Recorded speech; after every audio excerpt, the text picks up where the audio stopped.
ಪ್ರೀತಿಯ ಪಯಣ ಭಾಗ 11. ದಯವಿಟ್ಟು ಕ್ಷಮಿಸಿ, ನಿನ್ನೆ ವಿಡಿಯೋ ಅಪ್ಲೋಡ್ ಮಾಡಲು ಆಗಲಿಲ್ಲ. ಕಾರಣ ಇಷ್ಟೇ. ರಾಜಸ್ಥಾನದಲ್ಲಿ ಆ ಹುಡುಗಿಯ ಜೊತೆ ನಡೆದ ಆ ದುರಂತ ಘಟನೆಯನ್ನು ಸವಿಸ್ತಾರವಾಗಿ ನೋಡಿ ಮನಸ್ಸಿಗೆ ತುಂಬ ಘಾಸಿಯಾಗಿತ್ತು. ಯಾವುದೇ ಕೆಲಸ ಮಾಡಲು ಸಾಧ್ಯವಾಗಲೇ ಇಲ್ಲ. ಎಷ್ಟೇ ಪ್ರಯತ್ನಪಟ್ಟರೂ ಕೂಡ. ಇದರಿಂದ ನಾನು ಕಲಿತಿದ್ದು ಒಂದೇ: ಮನೆಯಲ್ಲಿರುವ ಮಕ್ಕಳಿಗೆ, ಅದು ಹೆಣ್ಣು ಮಗುವೇ ಆಗಿರಲಿ ಅಥವಾ ಗಂಡು ಮಗುವೇ ಇರಲಿ, ಅವರಿಗೆ ನಾವು ಸರಿ ತಪ್ಪುಗಳ ಬಗ್ಗೆ ತಿಳಿಸಿಕೊಡಬೇಕು. ಅದು ಪೋಷಕರಾಗಿ ನಮ್ಮ ಕರ್ತವ್ಯ. ಸದಾ ಮಕ್ಕಳೊಂದಿಗೆ ನಾವು ಇರಲು ಸಾಧ್ಯವಾಗುವುದಿಲ್ಲ. ಆದರೆ ಮಕ್ಕಳೊಂದಿಗೆ ನಾವು ಹೇಳಿಕೊಟ್ಟ ಸರಿ ತಪ್ಪುಗಳ ತಿಳುವಳಿಕೆ ಅವರ ಜೊತೆ ಇರಬೇಕು. ಅವರು ಎಂತಹದ್ದೇ ಸಂದರ್ಭದಲ್ಲಿ ಅಲ್ಲಿಂದ ಪಾರಾಗಿ ಮನೆಗೆ ಸುರಕ್ಷಿತವಾಗಿ ಬರುವಂತೆ ಇರಬೇಕು. ಮಕ್ಕಳೊಂದಿಗೆ ನಾವು ಸದಾ ಇರಬೇಕು. ಮಕ್ಕಳನ್ನು ಸುರಕ್ಷಿತವಾಗಿ ಬೆಳೆಸಬೇಕು. ಇದು ನನ್ನದೊಂದು ಸಣ್ಣ ಸಲಹೆ ಎಂದು ಭಾವಿಸಿ. ಏನಾದರೂ ತಪ್ಪಿದ್ದಲ್ಲಿ ಕ್ಷಮಿಸಿ. ಈಗ ಕತೆಗೆ ಹೋಗೋಣ. ಕತೆಯ ಹಿಂದಿನ ಭಾಗಗಳನ್ನು ಯಾರೆಲ್ಲ ನೋಡಿಲ್ಲವೋ ದಯವಿಟ್ಟು ಕತೆಯನ್ನು ಒಮ್ಮೆ ನೋಡಿ. ಸ್ವಲ್ಪ ಸಮಯದ ನಂತರ ವಿಕ್ರಮ್ ಹೆಗಡೆ ಕಾರು ನಿಧಾನವಾಗಿ ಬಂದು ಸಿಂಧೂಳ ಮನೆ ಹೊರಗಡೆ ನಿಂತಿತ್ತು. ಇಡೀ ದಾರಿಯುದ್ದಕ್ಕೂ ಅವರಿಬ್ಬರ ನಡುವೆ ಹೆಚ್ಚಿನ ಮಾತುಕತೆಗಳೇನೂ ನಡೆದಿರಲಿಲ್ಲ. ಆದರೆ ಆ ಮಾತುಗಳಿಲ್ಲದ ಮೌನದಲ್ಲೂ ಒಂದು ವಿಚಿತ್ರವಾದ ನೆಮ್ಮದಿ ಇತ್ತು. ವರ್ಷಗಳ ಹಿಂದೆ ದೂರವಾಗಿದ್ದ ಇಬ್ಬರು ಮನುಷ್ಯರು ಕೊನೆಗೂ ಒಂದೇ ಹಾದಿಯಲ್ಲಿ ಒಟ್ಟಿಗೆ ನಡೆಯಲು ಸಿದ್ಧರಾಗಿದ್ದಾರೆ ಎನ್ನುವಂತೆ ಶಾಂತತೆ ಅಲ್ಲಿತ್ತು. ವಿಕ್ರಮ್ ಒಂದು ಕ್ಷಣ ಪಕ್ಕದಲ್ಲಿದ್ದ ಸಿಂಧೂಳ ಮುಖದ ಕಡೆ ನೋಡಿದನು. ಅವಳ ಮುಖದಲ್ಲಿ ಸಣ್ಣದೊಂದು ದಣಿವಿತ್ತು. ಕಣ್ಣಿನ ತೇವ ಹಾಗೆಯೇ ಇತ್ತು. ಆದರೆ ಕಣ್ಣುಗಳಲ್ಲಿ ಇಂದು ಮೊದಲ ಬಾರಿಗೆ ಆತಂಕದ ಜೊತೆಗೆ ಒಂದು ಆಳವಾದ ನಂಬಿಕೆಯು ಎದ್ದು ಕಾಣಿಸುತ್ತಿತ್ತು. ಸಿಂಧು ಏನೂ ಮಾತನಾಡದೆ ಕಾರಿನಿಂದ ಇಳಿದು ನಿಧಾನವಾಗಿ ಮನೆಯೊಳಗಡೆ ನಡೆದಳು. ವಿಕ್ರಮ್ ಕೂಡ ಅವಳ ಹಿಂದೆಯೇ ಹೆಜ್ಜೆ ಹಾಕಿದನು. ಡ್ರಾಯಿಂಗ್ ರೂಮ್ನಲ್ಲಿ ನೀಲಿಮಾ, ಆನಂದರಾವ್ ಅವರ ಜೊತೆಗೆ ಕುಳಿತಿದ್ದರು. ಎಲ್ಲರ ದೃಷ್ಟಿಯೂ ಒಮ್ಮೆಗೆ ಮುಖ್ಯ ಬಾಗಿಲಿನ ಕಡೆಗೆ ತಿರುಗಿದಂತೆ ಅವರ ಮುಖದಲ್ಲಿ ಒಂದು ರೀತಿಯ ತಳಮಳ ಆವರಿಸಿತ್ತು. ಅದರಲ್ಲೂ ನೀಲಿಮಾ ಅವರ ಕಣ್ಣುಗಳಂತೂ ತನ್ನ ಮಗನ ಮುಖದಲ್ಲಿನ ಓದಲು ತವಕಿಸುತ್ತಿತ್ತು. ವಿಕ್ರಮ್ ಶಾಂತವಾಗಿ ನಿಂತಿದ್ದರು. ಅವನ ಎದೆಯ ಬಡಿತ ತನಗೆ ಕೇಳಿಸುವಷ್ಟು ತೀವ್ರವಾಗಿತ್ತು. ಅಷ್ಟರಲ್ಲೇ ಸಿಂಧು ಅತ್ಯಂತ ಕ್ಷೀಣ ಧ್ವನಿಯಲ್ಲಿ ಹೇಳಿದಳು, "ಅಮ್ಮ, ನೀವು ಮದುವೆಯ ಶುಭಗಳಿಗೆಯನ್ನು ನಿಶ್ಚಯಿಸಿಬಿಡಿ." ಅವಳ ಆ ಒಂದು ಮಾತಿಗೆ ಇಡೀ ಕೋಣೆ ಒಂದು ಕ್ಷಣ ಸಂಪೂರ್ಣವಾಗಿ ಸ್ತಬ್ಧವಾಗಿ ಬಿಟ್ಟಿತು. ಅನುಪಮಾ ಅವರ ಕಣ್ಣುಗಳು ಆಶ್ಚರ್ಯದಿಂದ ಅರಳಿದವು. ನೀಲಿಮಾ ಮತ್ತು ಆನಂದರಾವ್ ಅವರಿಗಂತೂ ಕೆಲವು ಸೆಕೆಂಡ್ಗಳ ಕಾಲ ಸಿಂಧು ಹೇಳಿದ ಮಾತು ಪೂರ್ತಿಯಾಗಿ ಅರ್ಥವೇ ಆಗದಂತೆ ಹಾಗೆ ಮುಖಾಮುಖ ನೋಡಿಕೊಂಡರು. ಸಿಂಧು ತನ್ನ ದೃಷ್ಟಿಯನ್ನು ಕೆಳಗೆ ಮಾಡಿ ಹಾಗೆಯೇ ಮುಂದುವರಿಸಿ ಹೇಳಿದಳು, "ನಿಮಗೆ ಯಾವ ದಿನ ಸೂಕ್ತ ಎನಿಸುತ್ತದೆಯೋ ಆ ದಿನವೇ ಇರಲಿ. ಆದರೆ ಮದುವೆಯಲ್ಲಿ ಯಾವುದೇ ಹಮ್ಮು ಬಿಮ್ಮು, ಅತಿಯಾದ ಆಡಂಬರ ಬೇಡ. ನಿಮಗೇನೂ ತೊಂದರೆ ಇಲ್ಲದಿದ್ದರೆ ನಾನು ಅತ್ಯಂತ ಸರಳವಾಗಿ ಮದುವೆಯಾಗಲು ಬಯಸುತ್ತೇನೆ." ಅವಳ ಶಬ್ದಗಳು ಮುಗಿಯುತ್ತಿದ್ದಂತೆ ನೀಲಿಮಾ ಅವರ ಕಣ್ಣುಗಳಲ್ಲಿ ಒಂದು ಹೊಸ ಹೊಳಪು ಮೂಡಿತ್ತು. ಆನಂದರಾವ್ ಅವರ ಮುಖದಲ್ಲಿ ನಿರಾಳತೆಯ ಮೃದುವಾದ ನಗು ಹರಡಿತ್ತು. ಇತ್ತ ವಿಕ್ರಮ್ಗೆ ಯಾರೋ ತನ್ನ ವರ್ಷಗಳ ತಳಮಳ ಮತ್ತು ಕಾಟವನ್ನು ಒಂದೇ ಒಂದು ಕ್ಷಣದಲ್ಲಿ ಪರಮ ನೆಮ್ಮದಿಯಾಗಿ ಬದಲಾಯಿಸಿದ್ದಾರೆ ಎನಿಸಿತು. ಅವನ ಉಸಿರಾಟ ಭಾರವಾಗಿತ್ತು. ಮುಖದಲ್ಲಿ ತಾನಾಗಿಯೇ ಒಂದು ಸುಂದರ ನಗು ಅರಳಿತ್ತು. ಅವನು ರೆಪ್ಪೆ ಬಡಿಯದೆ ಕೇವಲ ಸಿಂಧೂಳನ್ನೇ ನೋಡುತ್ತಿದ್ದನು. 6 ವರ್ಷಗಳಿಂದ ತಾನು ಕೇವಲ ನೆನಪುಗಳಲ್ಲಿ ಬದುಕಿಸುತ್ತಿದ್ದ ಹುಡುಗಿ ಇಂದು ತನ್ನ ಬದುಕಿಗೆ ಮರಳಿ ಬರಲು ಒಪ್ಪಿ ಎದುರಿಗೆ ನಿಂತಿದ್ದಾಳೆ ಎಂಬುದು ಅವನಿಗೆ ನಂಬಲು ಸಾಧ್ಯವಾಗುತ್ತಿರಲಿಲ್ಲ. ಅನುಪಮಾ ಕೆಲವು ಕ್ಷಣಗಳ ಕಾಲ ಮಗಳ ಮುಖವನ್ನೇ ನೋಡುತ್ತಿದ್ದರು. ನಂತರ ಅವರ ದೃಷ್ಟಿ ನಿಧಾನವಾಗಿ ವಿಕ್ರಮ್ ಕಡೆಗೆ ತಿರುಗಿತ್ತು. "ಮಗನೇ," ಅವರ ಧ್ವನಿ ಸಣ್ಣಗೆ ನಡುಗುತ್ತಿತ್ತು, "ನಿಮ್ಮ ಹೆಸರೇನು ಎಂದು ಹೇಳಿದಿರಿ?" ವಿಕ್ರಮ್ ತಕ್ಷಣವೇ ಆಲೋಚನೆಯಿಂದ ಹೊರಬಂದು ಗೌರವದಿಂದ ಮುಂದೆ ಬಂದು ಸರಿದು ಅತ್ಯಂತ ಮೃದುವಾಗಿ ಹೇಳಿದನು, "ಅಮ್ಮ, ನನ್ನ ಹೆಸರು ವಿಕ್ರಮ್ ಹೆಗಡೆ." ವಿಕ್ರಮ್ ಹೆಗಡೆ ಎಂಬ ಹೆಸರನ್ನು ಕೇಳುತ್ತಿದ್ದಂತೆ ಅನುಪಮಾ ಅವರು ಒಮ್ಮೆಲೆ ಸಣ್ಣಗೆ ಬೆಚ್ಚಿ ಬಿದ್ದಂತಾದರು. ಅವರ ಕಣ್ಣುಗಳ ಮುಂದೆ ಹಳೆಯ 100 ಪ್ರಶ್ನೆಗಳು ಮತ್ತು ಸಂಶಯ ತೇಲಾಡಲಾರಂಭಿಸಿದವು. ಅವರು ತಮಗೆ ತಿಳಿಯದಂತೆ ಒಮ್ಮೆ ಸಿಂಧೂಳ ಕಡೆಗೆ ನೋಡಿದರು. ಸಿಂಧು ತಕ್ಷಣವೇ ತನ್ನ ದೃಷ್ಟಿಯನ್ನು ಇನ್ನೂ ಆಳವಾಗಿ ಕೆಳಗೆ ಮಾಡಿಕೊಂಡಳು. ಆ ಕೋಣೆಯಲ್ಲಿ ಕೆಲವು ಸೆಕೆಂಡ್ಗಳ ಕಾಲ ಒಂದು ವಿಚಿತ್ರವಾದ ನಿಶ್ಶಬ್ದ ಆವರಿಸಿತ್ತು. ಆದರೆ ಮರುಕ್ಷಣವೇ ಅನುಪಮಾ ಅವರು ತಮ್ಮನ್ನು ತಾವು ಸಂಭಾಳಿಸಿಕೊಂಡರು.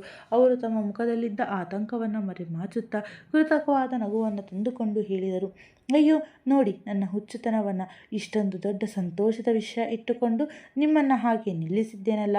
ಇಷ್ಟು ಹೇಳಿ ಅವರು ಗಡಿಬಿಡಿಯಿಂದ ಒಳಗೆ ಕೋಣೆಗೆ ನಡೆದರು. ಸ್ವಲ್ಪ ಸಮಯದ ನಂತರ ಅವರು ಕೈಯಲ್ಲಿ ಸಿಹಿ ತಿಂಡಿಯ ತಟ್ಟೆಯನ್ನು ಹಿಡಿದುಕೊಂಡು ಹೊರಗೆ ಬಂದರು. ಅವರ ಕೈಗಳು ಸಣ್ಣಗೆ ನಡುಗುತ್ತಿದ್ದವು ನಿಜ, ಆದರೆ ಮುಖದಲ್ಲಿ ತನ್ನ ಮಗಳು ಬದುಕು ಹಸನಾಗುತ್ತಿದೆ ಎಂಬ ನೆಮ್ಮದಿ ಇತ್ತು. ಅವರು ಮೊದಲು ನೀಲಿಮಾ ಅವರಿಗೆ ಸಿಹಿ ತಿನ್ನಿಸಿದರು. ನಂತರ ಆನಂದರಾವ್ ಅವರಿಗೂ ಮುಖ ಸಿಹಿ ಮಾಡಿದರು. ಅದಾದ ಬಳಿಕ ಅವರು ವಿಕ್ರಮ್ ಎದುರಿಗೆ ಬಂದು ನಿಂತಾಗ ಅವರ ಕಣ್ಣುಗಳು ಪೂರ್ತಿಯಾಗಿ ತುಂಬು ಬಂದವು. ನಡುಗುವ ಕೈಗಳಿಂದಲೇ ಅವನಿಗೆ ಸಿಹಿಯನ್ನು ತಿನ್ನಿಸುತ್ತಿದ್ದರು. ಕೇವಲ ಇಷ್ಟೇ ಹೇಳಿದರು, ನನ್ನ ಮಗುವನ್ನು ಚೆನ್ನಾಗಿ ನೋಡಿಕೊಳ್ಳು ಮಗನೇ. ವಿಕ್ರಮ್ ತಕ್ಷಣವೇ ಕೆಳಗೆ ಬಾಗಿ ಅತ್ಯಂತ ಗೌರವದಿಂದ ಅವರ ಕೈಗಳನ್ನು ತನ್ನ ಕೈಗಳಲ್ಲಿ ಹಿಡಿದುಕೊಂಡು, ನನ್ನ ಪ್ರಾಣಕ್ಕಿಂತ ಹೆಚ್ಚಾಗಿ ನೋಡಿಕೊಳ್ಳುತ್ತೇನೆ ಅಮ್ಮ. ಅವನ ಧ್ವನಿ ಅತ್ಯಂತ ಮೃದುವಾಗಿತ್ತಾದರೂ ಅದರಲ್ಲಿ 100ಕ್ಕೆ 100 ಸತ್ಯ ತುಂಬಿತ್ತು. ಸಿಂಧೂಳ ಕಣ್ಣುಗಳು ಮತ್ತೆ ಒದ್ದೆಯಾದವು. ಅವಳು ತಕ್ಷಣವೇ ತನ್ನ ಮುಖವನ್ನು ಇನ್ನೊಂದು ಕಡೆಗೆ ತಿರುಗಿಸಿಕೊಂಡಳು. ಅಷ್ಟರಲ್ಲೇ ಆನಂದರಾವ್ ಮುಗುಳ್ನಗುತ್ತಾ ಹೇಳಿದರು, ಹಾಗಾದರೆ ಎಲ್ಲವೂ ನಿಶ್ಚಯವಾಯಿತು. ಇಂದು ಸಂಜೆಯೇ ಪುರೋಹಿತರ ಹತ್ತಿರ ಮಾತನಾಡಿ ಮದುವೆಯ ಒಳ್ಳೆಯ ಶುಭ ಗಳಿಗೆಯನ್ನು ನಿಗದಿ ಮಾಡೋಣ. ನೀಲಿಮಾ ಅತ್ಯಂತ ಉತ್ಸಾಹದಿಂದ ತಕ್ಷಣವೇ ನುಡಿದರು, ಹೌದು, ಇನ್ನೂ ತಡ ಮಾಡುವುದು ಬೇಡ. ಎಷ್ಟು ಬೇಗ ಸಾಧ್ಯವೋ ಅಷ್ಟು ಬೇಗ ಮದುವೆ ಮುಗಿಸಿಬಿಡೋಣ. ನಂತರ ಅವರು ಪ್ರೀತಿಯಿಂದ ವಿಕ್ರಮ್ ಕಡೆಗೆ ನೋಡುತ್ತಾ ಕಾಲೆಳೆದರು, ಅಂದಹಾಗೆ ನಮ್ಮ ಮಗನಿಗೆ ಇನ್ನೂ ಕಾಯುವ ತಾಳ್ಮೆ ಇಲ್ಲ ಬಿಡಿ. ಅವರ ಮಾತು ಕೇಳಿ ವಿಕ್ರಮ್ ಮೊದಲ ಬಾರಿಗೆ ಮುಜುಗರದಿಂದ ತಲೆ ತಗ್ಗಿಸಿಕೊಂಡನು. ಸಿಂಧು ಕೂಡ ತನ್ನ ರೆಪ್ಪೆಗಳನ್ನು ಕೆಳಗೆ ಮಾಡಿಕೊಳ್ಳುವುದು ಲೇಸೆಂದು ಸುಮ್ಮನಾದಳು. ಆನಂದರಾವ್ ಮತ್ತೆ ಹೇಳಿದರು, ಮತ್ತೆ ವಿಕ್ರಮ್, ನೀನು ಮದುವೆಯ ನಂತರ ಶಾಸ್ತ್ರಕ್ಕಾಗಿ ತಂಗಿ ನೀಯಾಳನ್ನು ಕರೆತರಲು ಅವಳ ಮನೆಗೆ ಹೋಗಬೇಕಲ್ಲವೇ? ನೀನು ಹೋಗದಿದ್ದರೆ ಅವಳು ತುಂಬ ಕೋಪಿಸಿಕೊಳ್ಳುತ್ತಾಳೆ. ವಿಕ್ರಮ್ ಹಗುರವಾಗಿ ನಸುನಗುತ್ತಾ ತಲೆಯಾಡಿಸಿದನು, ಸರಿ ಮಾವ. ಇನ್ನು ಕೆಲವೇ ವಿಷಯಗಳ ಬಗ್ಗೆ ಮಾತುಕತೆ ನಡೆಯುತ್ತಿತ್ತು. ಆದರೆ ಆ ಇಡೀ ಸಮಯದಲ್ಲಿ ವಿಕ್ರಮ್ನ ದೃಷ್ಟಿ ತಮಗೆ ತಿಳಿಯದಂತೆ ಪದೇ ಪದೇ ಸಿಂಧೂಳ ಕಡೆಗೆ ಹೋಗುತ್ತಿತ್ತು. ವಿಕ್ರಮ್ ಪ್ರತಿ ಬಾರಿಯೂ ಇಬ್ಬರ ಕಣ್ಣುಗಳು ಒಂದಾದಾಗ ತಕ್ಷಣವೇ ಇಬ್ಬರ ದೃಷ್ಟಿಯನ್ನು ಬೇರೆ ಬೇರೆ ಹರಿಸುತ್ತಿದ್ದರು. ಇಬ್ಬರು ಈ ಹೊಸ ಸಂಬಂಧದ ಒಡನಾಟಕ್ಕೆ ಹೊಂದಿಕೊಳ್ಳಲು ಇನ್ನೂ ಸ್ವಲ್ಪ ಸಮಯ ಬೇಕಾಗಬಹುದು ಎಂಬುದು ಸ್ಪಷ್ಟವಾಗಿತ್ತು. ಕೊನೆಗೆ ಸ್ವಲ್ಪ ಸಮಯದ ನಂತರ ಆನಂದರಾವ್ ಮತ್ತು ನೀಲಿಮಾ ಇಬ್ಬರು ಎದ್ದರು. ವಿಕ್ರಮ್ ಕೂಡ ನಿಧಾನವಾಗಿ ಎದ್ದು ನಿಂತನು. ನಂತರ ಅವನು ಏನು ಮಾತನಾಡದೆ ಅನುಪಮಾ ಅವರ ಹತ್ತಿರ ಹೋಗಿ ಬಾಗಿ ಅವರ ಪಾದಗಳನ್ನು ಮುಟ್ಟಿ ನಮಸ್ಕರಿಸಿದನು. ಅನುಪಮಾ ಅವರ ಕಣ್ಣುಗಳು ಮತ್ತೆ ತುಂಬಿ ಬಂದವು. ಅವರು ತಕ್ಷಣವೇ ಅವನ ತಲೆಯ ಮೇಲೆ ಕೈಯಿಟ್ಟು ಹರಸಿದರು. ಯಾವಾಗಲೂ ಸಂತೋಷವಾಗಿರು ಮಗನೇ. ವಿಕ್ರಮ್ ಒಂದು ಸಣ್ಣ ಮೃದುವಾದ ನಗುವನ್ನು ನೀಡಿದನು. ಆದರೆ ಮರುಕ್ಷಣವೇ ಅವನ ದೃಷ್ಟಿ ತಾನಾಗಿಯೇ ಬಾಗಿಲಿನ ಬಳಿ ನಿಂತಿದ್ದ ಸಿಂಧೂಳ ಮೇಲೆ ಬಿತ್ತು. ಇಬ್ಬರ ಕಣ್ಣುಗಳು ಸೇರಿದಾಗ ಒಂದು ಕ್ಷಣದ ನೋಟದಲ್ಲೇ ನೂರಾರು ಮಾತುಗಳಿದ್ದ ಹಂಬಲ, ನೆಮ್ಮದಿ, ಆತಂಕ, ಆಪ್ತತೆ ಎಲ್ಲವೂ ಒಂದೇ ಬಾರಿ ವಿನಿಮಯವಾದವು. ನಂತರ ಎಲ್ಲರೂ ಹೊರಗೆ ಬಂದರು. ಆನಂದರಾವ್ ಮತ್ತು ನೀಲಿಮಾ ತಮ್ಮ ಕಾರಿನಲ್ಲಿ ಕುಳಿತುಕೊಂಡರು. ವಿಕ್ರಮ್ ತಮ್ಮ ಕಾರಿನ ಬಳಿ ನಿಂತಿದ್ದರು. ಅವನ ದೃಷ್ಟಿ ಮಾತ್ರ ಇನ್ನು ಸಿಂಧೂಳ ಮೇಲೆಯೇ ನೆಟ್ಟಿತ್ತು. ಅವನಿಗೆ ಅವಳನ್ನು ಬಿಟ್ಟು ಹೋಗಲು ಮನಸ್ಸೇ ಇಲ್ಲವೇನೋ ಎನ್ನುವಂತಿತ್ತು. ವರ್ಷಗಳ ನಂತರ ಸಿಕ್ಕ ತನ್ನ ಪ್ರಪಂಚವನ್ನು ಆತ ಒಂದು ಕ್ಷಣವೂ ತನ್ನ ಕಣ್ಣಿನಿಂದ ದೂರ ಮಾಡಲು ಬಯಸುತ್ತಿರಲಿಲ್ಲ. ಆದರೂ ಆತ ತನ್ನನ್ನು ತಾನು ಸಂಭಾಳಿಸಿಕೊಂಡು ಹಗುರವಾಗಿ ನಗುತ್ತಾ ಸಿಂಧೂಳಿಗೆ ಕೈ ಬೀಸಿದನು, ಬರುತ್ತೇನೆ ಎಂಬಂತೆ. ಅವನ ಧ್ವನಿ ಅತ್ಯಂತ ಮೃದುವಾಗಿತ್ತು. ಸಿಂಧು ಕೂಡ ಅತ್ಯಂತ ಹಗುರವಾಗಿ ತಲೆ ಆಡಿಸಲು ವಿಕ್ರಮ್ ಕೆಲವು ಸೆಕೆಂಡ್ಗಳ ಕಾಲ ಅವಳನ್ನೇ ನೋಡುತ್ತಿದ್ದನು. ನಂತರ ಕೊನೆಗೆ ಕಾರಿನೊಳಗೆ ಕುಳಿತುಕೊಂಡನು. ಕಾರು ನಿಧಾನವಾಗಿ ಮುಂದೆ ಸಾಗಲಾರಂಭಿಸಿತು. ಆದರೆ ಹೋಗುವಾಗಲೂ ಆತನ ಕಣ್ಣುಗಳು ಕಾರಿನ ಹಿಂದಿನ ಮಿರರ್ ವ್ಯೂನಲ್ಲಿ ನೋಡುವ ಕನ್ನಡಿಯ ಮೂಲಕ ಸಿಂಧೂಳನ್ನೇ ನೋಡುತ್ತಿದ್ದವು. ಇತ್ತ ಸಿಂಧು ಕೂಡ ಮನೆಯ ಬಾಗಿಲಲ್ಲಿ ಹಾಗೆ ನಿಂತು ಆ ಕಾರು ತನ್ನ ಕಣ್ಣಿನಿಂದ ಸಂಪೂರ್ಣವಾಗಿ ಮರೆಯಾಗುವವರೆಗೂ ಅದನ್ನೇ ನೋಡುತ್ತಾ ನಿಂತಿದ್ದಳು. ವಿಕ್ರಮ್ ಮನೆಗೆ ತಲುಪಿದಾಗ ಅವನ ಮುಖದಲ್ಲಿ ವರ್ಷಗಳ ನಂತರ ಅಂತಹ ಒಂದು ಪರಮ ಶಾಂತಿ ಇತ್ತು. ಅದನ್ನು ನೀಲಿಮಾ ಅವರು ಬಹುಶಃ ಅವನ ಬಾಲ್ಯದ ನಂತರ ಇಂದೇ ಮೊದಲ ಬಾರಿಗೆ ನೋಡುತ್ತಿದ್ದರು. ಕಾರು ನಿಲ್ಲುತ್ತಿದ್ದಂತೆ ಅವನು ಹೊರಗೆ ಬಂದನು. ಇಂದು ಅವನ ಹೆಜ್ಜೆಗಳು ತುಂಬ ಹಗುರವಾಗಿದ್ದವು. ಎದೆಯ ಮೇಲಿದ್ದ ಒಂದು ದೊಡ್ಡ ಬೆಟ್ಟದಂತಹ ಭಾರ ಕೊನೆಗೂ ಇಳಿದು ಹೋದಂತೆ ಭಾಸವಾಗಿತ್ತು. ಒಳಗಿನ ಡ್ರಾಯಿಂಗ್ ರೂಮ್ನಲ್ಲಿ ಆನಂದರಾವ್ ದಿನಪತ್ರಿಕೆ ಹಿಡಿದು ಕುಳಿತಿದ್ದರು ಮತ್ತು ನೀಲಿಮಾ ಅವರು ಅವರ ಎದುರಿಗೆ ಚಹಾ ತಟ್ಟೆಯನ್ನು ಇಡುತ್ತಿದ್ದರು. ಇಬ್ಬರ ದೃಷ್ಟಿಗಳು ವಿಕ್ರಮ್ ಮೇಲೆ ಬೀಳುತ್ತಿದ್ದಂತೆ ಇಬ್ಬರು ಪರಸ್ಪರ ಮುಖ ನೋಡಿಕೊಂಡರು. ಹಗುರವಾಗಿ ನಸುನಕ್ಕರು. ವಿಕ್ರಮ್ ತನ್ನನ್ನು ತಾನು ಸಹಜ ತೋರಿಸಿಕೊಳ್ಳಲು ಪ್ರಯತ್ನಿಸುತ್ತಿದ್ದ ನಿಜ, ಆದರೆ ಅವನ ಕಣ್ಣುಗಳಲ್ಲಿ ಆ ಅಪಾರವಾದ ಸಂತೋಷದ ಹೊಳಪು ಮುಚ್ಚಿಡಲು ಅವನಿಂದ ಸಾಧ್ಯವಾಗುತ್ತಿರಲಿಲ್ಲ. ಬನ್ನಿ ಬನ್ನಿ ನಮ್ಮ ಸಾಹೇಬರೇ, ಆನಂದರಾವ್ ಪತ್ರಿಕೆಯನ್ನು ಕೆಳಗಿಡುತ್ತಾ ನುಡಿದರು. ವಿಕ್ರಮ್ ಹಗುರವಾಗಿ ನಗುತ್ತಾ ತಲೆ ತಗ್ಗಿಸಿ ಸೋಫಾದ ಮೇಲೆ ಕುಳಿತುಕೊಂಡನು. ನೀಲಿಮಾ ತಕ್ಷಣ ಅವನ ಪಕ್ಕದಲ್ಲಿ ಬಂದು ಕುಳಿತು ಅತ್ಯಂತ ಪ್ರೀತಿಯಿಂದ ಅವನ ಕೂದಲನ್ನು ಸವರುತ್ತಾ ಹೇಳಿದರು, ನಿನ್ನ ಮುಖದಲ್ಲಿ ಇಷ್ಟೊಂದು ದೊಡ್ಡ ಹೊಳಪು ನಿನ್ನ ಕಂಪನಿ ಮೊದಲ ಬಾರಿಗೆ ಕೋಟ್ಯಾಂತರ ರೂಪಾಯಿ ಪ್ರಾಜೆಕ್ಟ್ ಸಿಕ್ಕಾಗಲೂ ಇರಲಿಲ್ಲ ಮಗನೇ. ವಿಕ್ರಮ್ ಸ್ವಲ್ಪ ಮುಜುಗರದಿಂದ ದೃಷ್ಟಿ ಚುರುಕಾಯಿಸಿದನು. ಅಮ್ಮ, ಅದೆಲ್ಲ ಅಯ್ಯೋ ಇರಲಿ ಬಿಡು. ನೀಲಿಮಾ ತಕ್ಷಣವೇ ಕಾಲೆಳೆದರು. ಈಗ ನಾಚಿಕೆ ಪಡುವುದರಲ್ಲಿ ಯಾವುದೇ ಪ್ರಯೋಜನವಿಲ್ಲ. ನೀನು ಅಲ್ಲಿ ಸಿಂಧೂಳನ್ನು ನೋಡುತ್ತಿದ್ದ ರೀತಿಯನ್ನು ಕಂಡರೆ, ಒಂದು ವೇಳೆ ನಾವು ಅಲ್ಲಿ ಇರದೇ ಹೋಗಿದ್ದರೆ ನೀನು ಇಂದೇ ಅವಳನ್ನು ಎತ್ತಿಕೊಂಡು ಮನೆಗೆ ಕರೆತರುತ್ತಿದ್ದೆ ಅನ್ನಿಸುತ್ತದೆ. ಅವರ ಮಾತುಗಳನ್ನು ಕೇಳಿ ವಿಕ್ರಮ್ನ ತುಟಿಗಳ ಮೇಲೆ ತಾನಾಗಿಯೇ ಒಂದು ದೊಡ್ಡ ನಗು ಮೂಡಿತ್ತು. ಅವನು ಸೋಫಾದ ಹಿಂಭಾಗಕ್ಕೆ ತಲೆ ಒರಗಿಸಿ ದೀರ್ಘವಾಗಿ ನಿಟ್ಟುಸಿರು ಬಿಟ್ಟನು. ನಿಜ ಹೇಳಬೇಕೆಂದರೆ ಅವನು ಒಳಗೊಳಗೆ ಎಷ್ಟೋ ಸಂತೋಷವಾಗಿದ್ದನೆಂದರೆ ಅವನಿಗೆ ತನ್ನ ಭಾವನೆಯನ್ನು ನಿಯಂತ್ರಿಸಿಕೊಳ್ಳುವುದೇ ಕಷ್ಟವಾಗುತ್ತಿತ್ತು. ಗೊತ್ತಿತ್ತು. 5 ವರ್ಷಗಳ ತಳಮಳ, ತೀವ್ರವಾದ ನೋವು, ಒಂಟಿತನ ಇಂದು ಮೊದಲ ಬಾರಿಗೆ ಅವನಿಗೆ ಅನಿಸುತ್ತಿತ್ತು ಬದುಕು ತನಗೆ ಎಲ್ಲವನ್ನ ಮರಳಿ ತಂದುಕೊಟ್ಟಿದೆ ಎಂದು. ಅವನ ಮಗು, ಅವನ ಸಿಂಧು ಇಬ್ಬರು ಈಗ ಅವನ ಬಳಿ ಬರಲಿದ್ದರು. ಅಷ್ಟರಲ್ಲೇ ಅವನ ಫೋನ್ ರಿಂಗ್ ಆಯಿತು. ಪರದೆಯ ಮೇಲೆ ತಂಗಿ ನಿಯಾಳ ಹೆಸರು ಮಿನುಗುತ್ತಿತ್ತು. ವಿಕ್ರಮ್ ಮುಖದಲ್ಲಿ ತಕ್ಷಣವೇ ಪ್ರೀತಿಯ ನಗು ಮೂಡಿತ್ತು. ಅವನು ತಡ ಮಾಡದೆ ಕರೆಯನ್ನ ಸ್ವೀಕರಿಸಿದನು. ಹಲೋ ನನ್ನ ನಾಟಕದ ರಾಣಿ. ಇನ್ನೊಂದು ಕಡೆಯಿಂದ ತಕ್ಷಣವೇ ಕೋಪದ ಧ್ವನಿ ಕೇಳಿಸಿತು. ವಾವಣ್ಣ, ನಿನಗೆ ನಿನ್ನ ತಂಗಿ ನೆನಪಿದೆಯೇ? ಮದುವೆಯಾದ ಮೇಲೆ ನನ್ನನ್ನು ಪೂರ್ತಿಯಾಗಿ ಮರೆತೇ ಬಿಟ್ಟಿದ್ದೀಯಾ? 2 ದಿನಗಳಿಂದ ನಾನು ನಿನಗೆ ಕರೆ ಮಾಡುತ್ತಿದ್ದೇನೆ, ಆದರೆ ಹೆಗಡೆ ಸಾಹೇಬರು ಮಾತ್ರ ಸದಾ ಕೆಲಸದಲ್ಲಿ ಬ್ಯುಸಿ. ನನ್ನ ಮದುವೆ ಮಾಡಿ ಕಳುಹಿಸಿಕೊಟ್ಟ ತಕ್ಷಣವೇ ನಾನು ನಿನಗೆ ಇಷ್ಟೊಂದು ಪರಕೀಯಳಾಗಿ ಬಿಟ್ಟೆನಾ? ವಿಕ್ರಮ್ ಹಗುರವಾಗಿ ನಕ್ಕನು. ಅಯ್ಯೋ ಸಾರಿ ತಾಯಿ, ಕ್ಷಮಿಸು. ಆದರೆ ಈಗ ನೀನು ಸಿದ್ಧವಾಗಿರು. ಯಾವುದಕ್ಕೆ? ನಿಯಾ ತಕ್ಷಣವೇ ಆಶ್ಚರ್ಯದಿಂದ ಕೇಳಿದಳು. ನಾನು ಮದುವೆಯ ನಂತರ ಶಾಸ್ತ್ರಕ್ಕಾಗಿ ನಿನ್ನನ್ನು ಕರೆತರಲು ನಿನ್ನ ಮನೆಗೆ ಬರುತ್ತಿದ್ದೇನೆ ಮತ್ತು ಈ ಬಾರಿ ನಿನಗೆ ಒಂದು ಅತ್ಯಂತ ದೊಡ್ಡ ಸರ್ಪ್ರೈಸ್ ಕಾದಿದೆ. ಇನ್ನೊಂದೆಡೆ ಕೆಲವು ಸೆಕೆಂಡ್ಗಳ ಕಾಲ ಮೌನವಿತ್ತು. ನಂತರ ನಿಯಾ ಅತ್ಯಂತ ಉತ್ಸಾಹದ ಧ್ವನಿಯಲ್ಲಿ ಕೇಳಿಸಿತು. ಏನು ಸರ್ಪ್ರೈಸ್ ಅನ್ನ? ದಯವಿಟ್ಟು ಇಂದೇ ಹೇಳಿಬಿಡು. ವಿಕ್ರಮ್ ನಗುತ್ತಾ ಹೇಳಿದನು. ಇಷ್ಟೊಂದು ಸುಲಭವಾಗಿ ಹೇಳುವುದಿಲ್ಲ, ಸ್ವಲ್ಪ ಕಾಯಿ. ನೀನು ಹೀಗೆಯೇ ಮಾಡುವುದು. ತುಂಬ ಕೆಟ್ಟವನು ನೀನು. ನಿಯಾ ತಕ್ಷಣವೇ ನಾಟನೆಯ ಕೋಪ ತೋರಿಸಿದಳು. ಆದರೆ ಒಂದು ನಿಮಿಷ, ನಿನ್ನ ಧ್ವನಿಯಿಂದ ಇಷ್ಟೊಂದು ಸಂತೋಷವಾಗಿ ಕೇಳಿಸುತ್ತಿದೆಯಲ್ಲ, ಯಾಕೆ? ವಿಕ್ರಮ್ ಕೆಲವು ಕ್ಷಣ ಮೌನವಾಗಿದ್ದನು. ನಂತರ ಅತ್ಯಂತ ಮೃದುವಾಗಿ ಹೇಳಿದನು. ಸುಮ್ಮನೆ. ಕೊನೆಗೂ ಬದುಕು. ನಾನು ವರ್ಷಗಳಿಂದ ಯಾವುದನ್ನು ಹುಡುಕುತ್ತಿದ್ದೆನೋ ಅದನ್ನು ತಂದುಕೊಟ್ಟಿದೆ ಅನಿಸುತ್ತಿದೆ ನಿಯಾ. ನಿಯಾ ಅವನ ಆ ಭಾರವಾದ ಧ್ವನಿ ಕೇಳಿ ಕೆಲವು ಕ್ಷಣ ಸುಮ್ಮನಾದಳು. ನಂತರ ಹಗುರವಾಗಿ ನಗುತ್ತಾ ಹೇಳಿದಳು. ಹಾಗಾದರೆ ಕೊನೆಗೂ ನನ್ನ ಅಣ್ಣನ ಬದುಕಿನಲ್ಲಿ ಯಾರೋ ಒಬ್ಬರು ಬಂದೇ ಬಿಟ್ಟರು, ಹೌದೇ? ವಿಕ್ರಮ್ ಅದಕ್ಕೆ ನೇರವಾಗಿ ಉತ್ತರಿಸಲಿಲ್ಲ, ನಿಜ. ಆದರೆ ಅವನ ಮುಖದಲ್ಲಿ ಆ ನಗುವೇ ಪ್ರತಿಯೊಂದು ಪ್ರಶ್ನೆಗೂ ಉತ್ತರ ನೀಡುತ್ತಿತ್ತು. ನಿಯಾ ತಕ್ಷಣವೇ ಉತ್ಸಾಹದ ನುಡಿಯಿಂದ ನುಡಿದಳು. ಸರಿ, ಹಾಗಾದರೆ ಬೇಗ ಬಾ. ಮತ್ತು ಹೌದು, ಭಾವನವರ ಬಗ್ಗೆ ಚಿಂತೆ ಮಾಡಬೇಡಿ, ಅವರು ತುಂಬ ಒಳ್ಳೆಯವರು ಅಣ್ಣ. ನಿಜಕ್ಕೂ ನೀವು ನನಗಾಗಿ ಅತ್ಯಂತ ಪರಿಪೂರ್ಣ ವ್ಯಕ್ತಿಯನ್ನೇ ಆಯ್ಕೆ ಮಾಡಿದ್ದೀರಾ. ವಿಕ್ರಮ್ ಕಣ್ಣುಗಳಲ್ಲಿ ನೆಮ್ಮದಿ ಮೂಡಿತ್ತು. ನೀನು ಸಂತೋಷವಾಗಿದ್ದೀಯಾ ತಾನೇ ಮಗುವೆ? ತುಂಬ. ನಿಯಾಳ ಧ್ವನಿ ಸ್ವಲ್ಪ ಭಾವುಕವಾಯಿತು. ಮತ್ತು ಈಗ ನಾನು ಬಯಸುತ್ತೇನೆ ನೀನು ಕೂಡ ಯಾವಾಗಲೂ ಸಂತೋಷವಾಗಿರಬೇಕು ಎಂದು. ವಿಕ್ರಮ್ ನಿಧಾನವಾಗಿ ಕಣ್ಣುಗಳನ್ನು ಮುಚ್ಚಿಕೊಂಡನು. ಇನ್ನು ಮುಂದೆ ಬಹುಶಃ ಇರಬಹುದು. ಇನ್ನು ಸ್ವಲ್ಪ ಸಮಯ ಅಣ್ಣ ತಂಗಿ ಮಾತುಕತೆ ಮುಂದುವರಿಯಿತು. ಆಮೇಲೆ ಫೋನ್ ಕಾಲ್ ಕಟ್ಟಾಯಿತು. ಫೋನ್ ಇಟ್ಟ ನಂತರ ವಿಕ್ರಮ್ ಕೆಲವು ಕ್ಷಣ ಅಲ್ಲೇ ಮೌನವಾಗಿ ಕುಳಿತಿದ್ದನು. ನಂತರ ನಿಧಾನವಾಗಿ ತಲೆ ಎತ್ತಿ ಮೇಲೆ ನೋಡಿದನು. ಅವನ ಕಣ್ಣುಗಳಲ್ಲಿ ಸಣ್ಣದೊಂದು ತೇವ ಮೂಡಿತ್ತು. ಅವನು ಮನಸ್ಸಿನಲ್ಲಿಯೇ ಆ ದೇವರಿಗೆ ಧನ್ಯವಾದವನ್ನು ಅರ್ಪಿಸಿದನು. ಧನ್ಯವಾದ ಮಹಾದೇವ. ಅವನ ತುಟಿಗಳು ಅತ್ಯಂತ ಮೃದುವಾಗಿ ಹೊರಬಂದವು. ತನ್ನ ಮಗುವನ್ನು ಮತ್ತು ತನ್ನ ಸಿಂಧೂಳನ್ನು ಮರಳಿ ತನ್ನ ಬದುಕಿಗೆ ತಂದಿದ್ದಕ್ಕಾಗಿ ಧನ್ಯವಾದಗಳು. ಇನ್ನೊಂದೆಡೆ ಸಿಂಧು ನಿಧಾನವಾಗಿ ತನ್ನ ಕೋಣೆಗೆ ಬಂದಳು.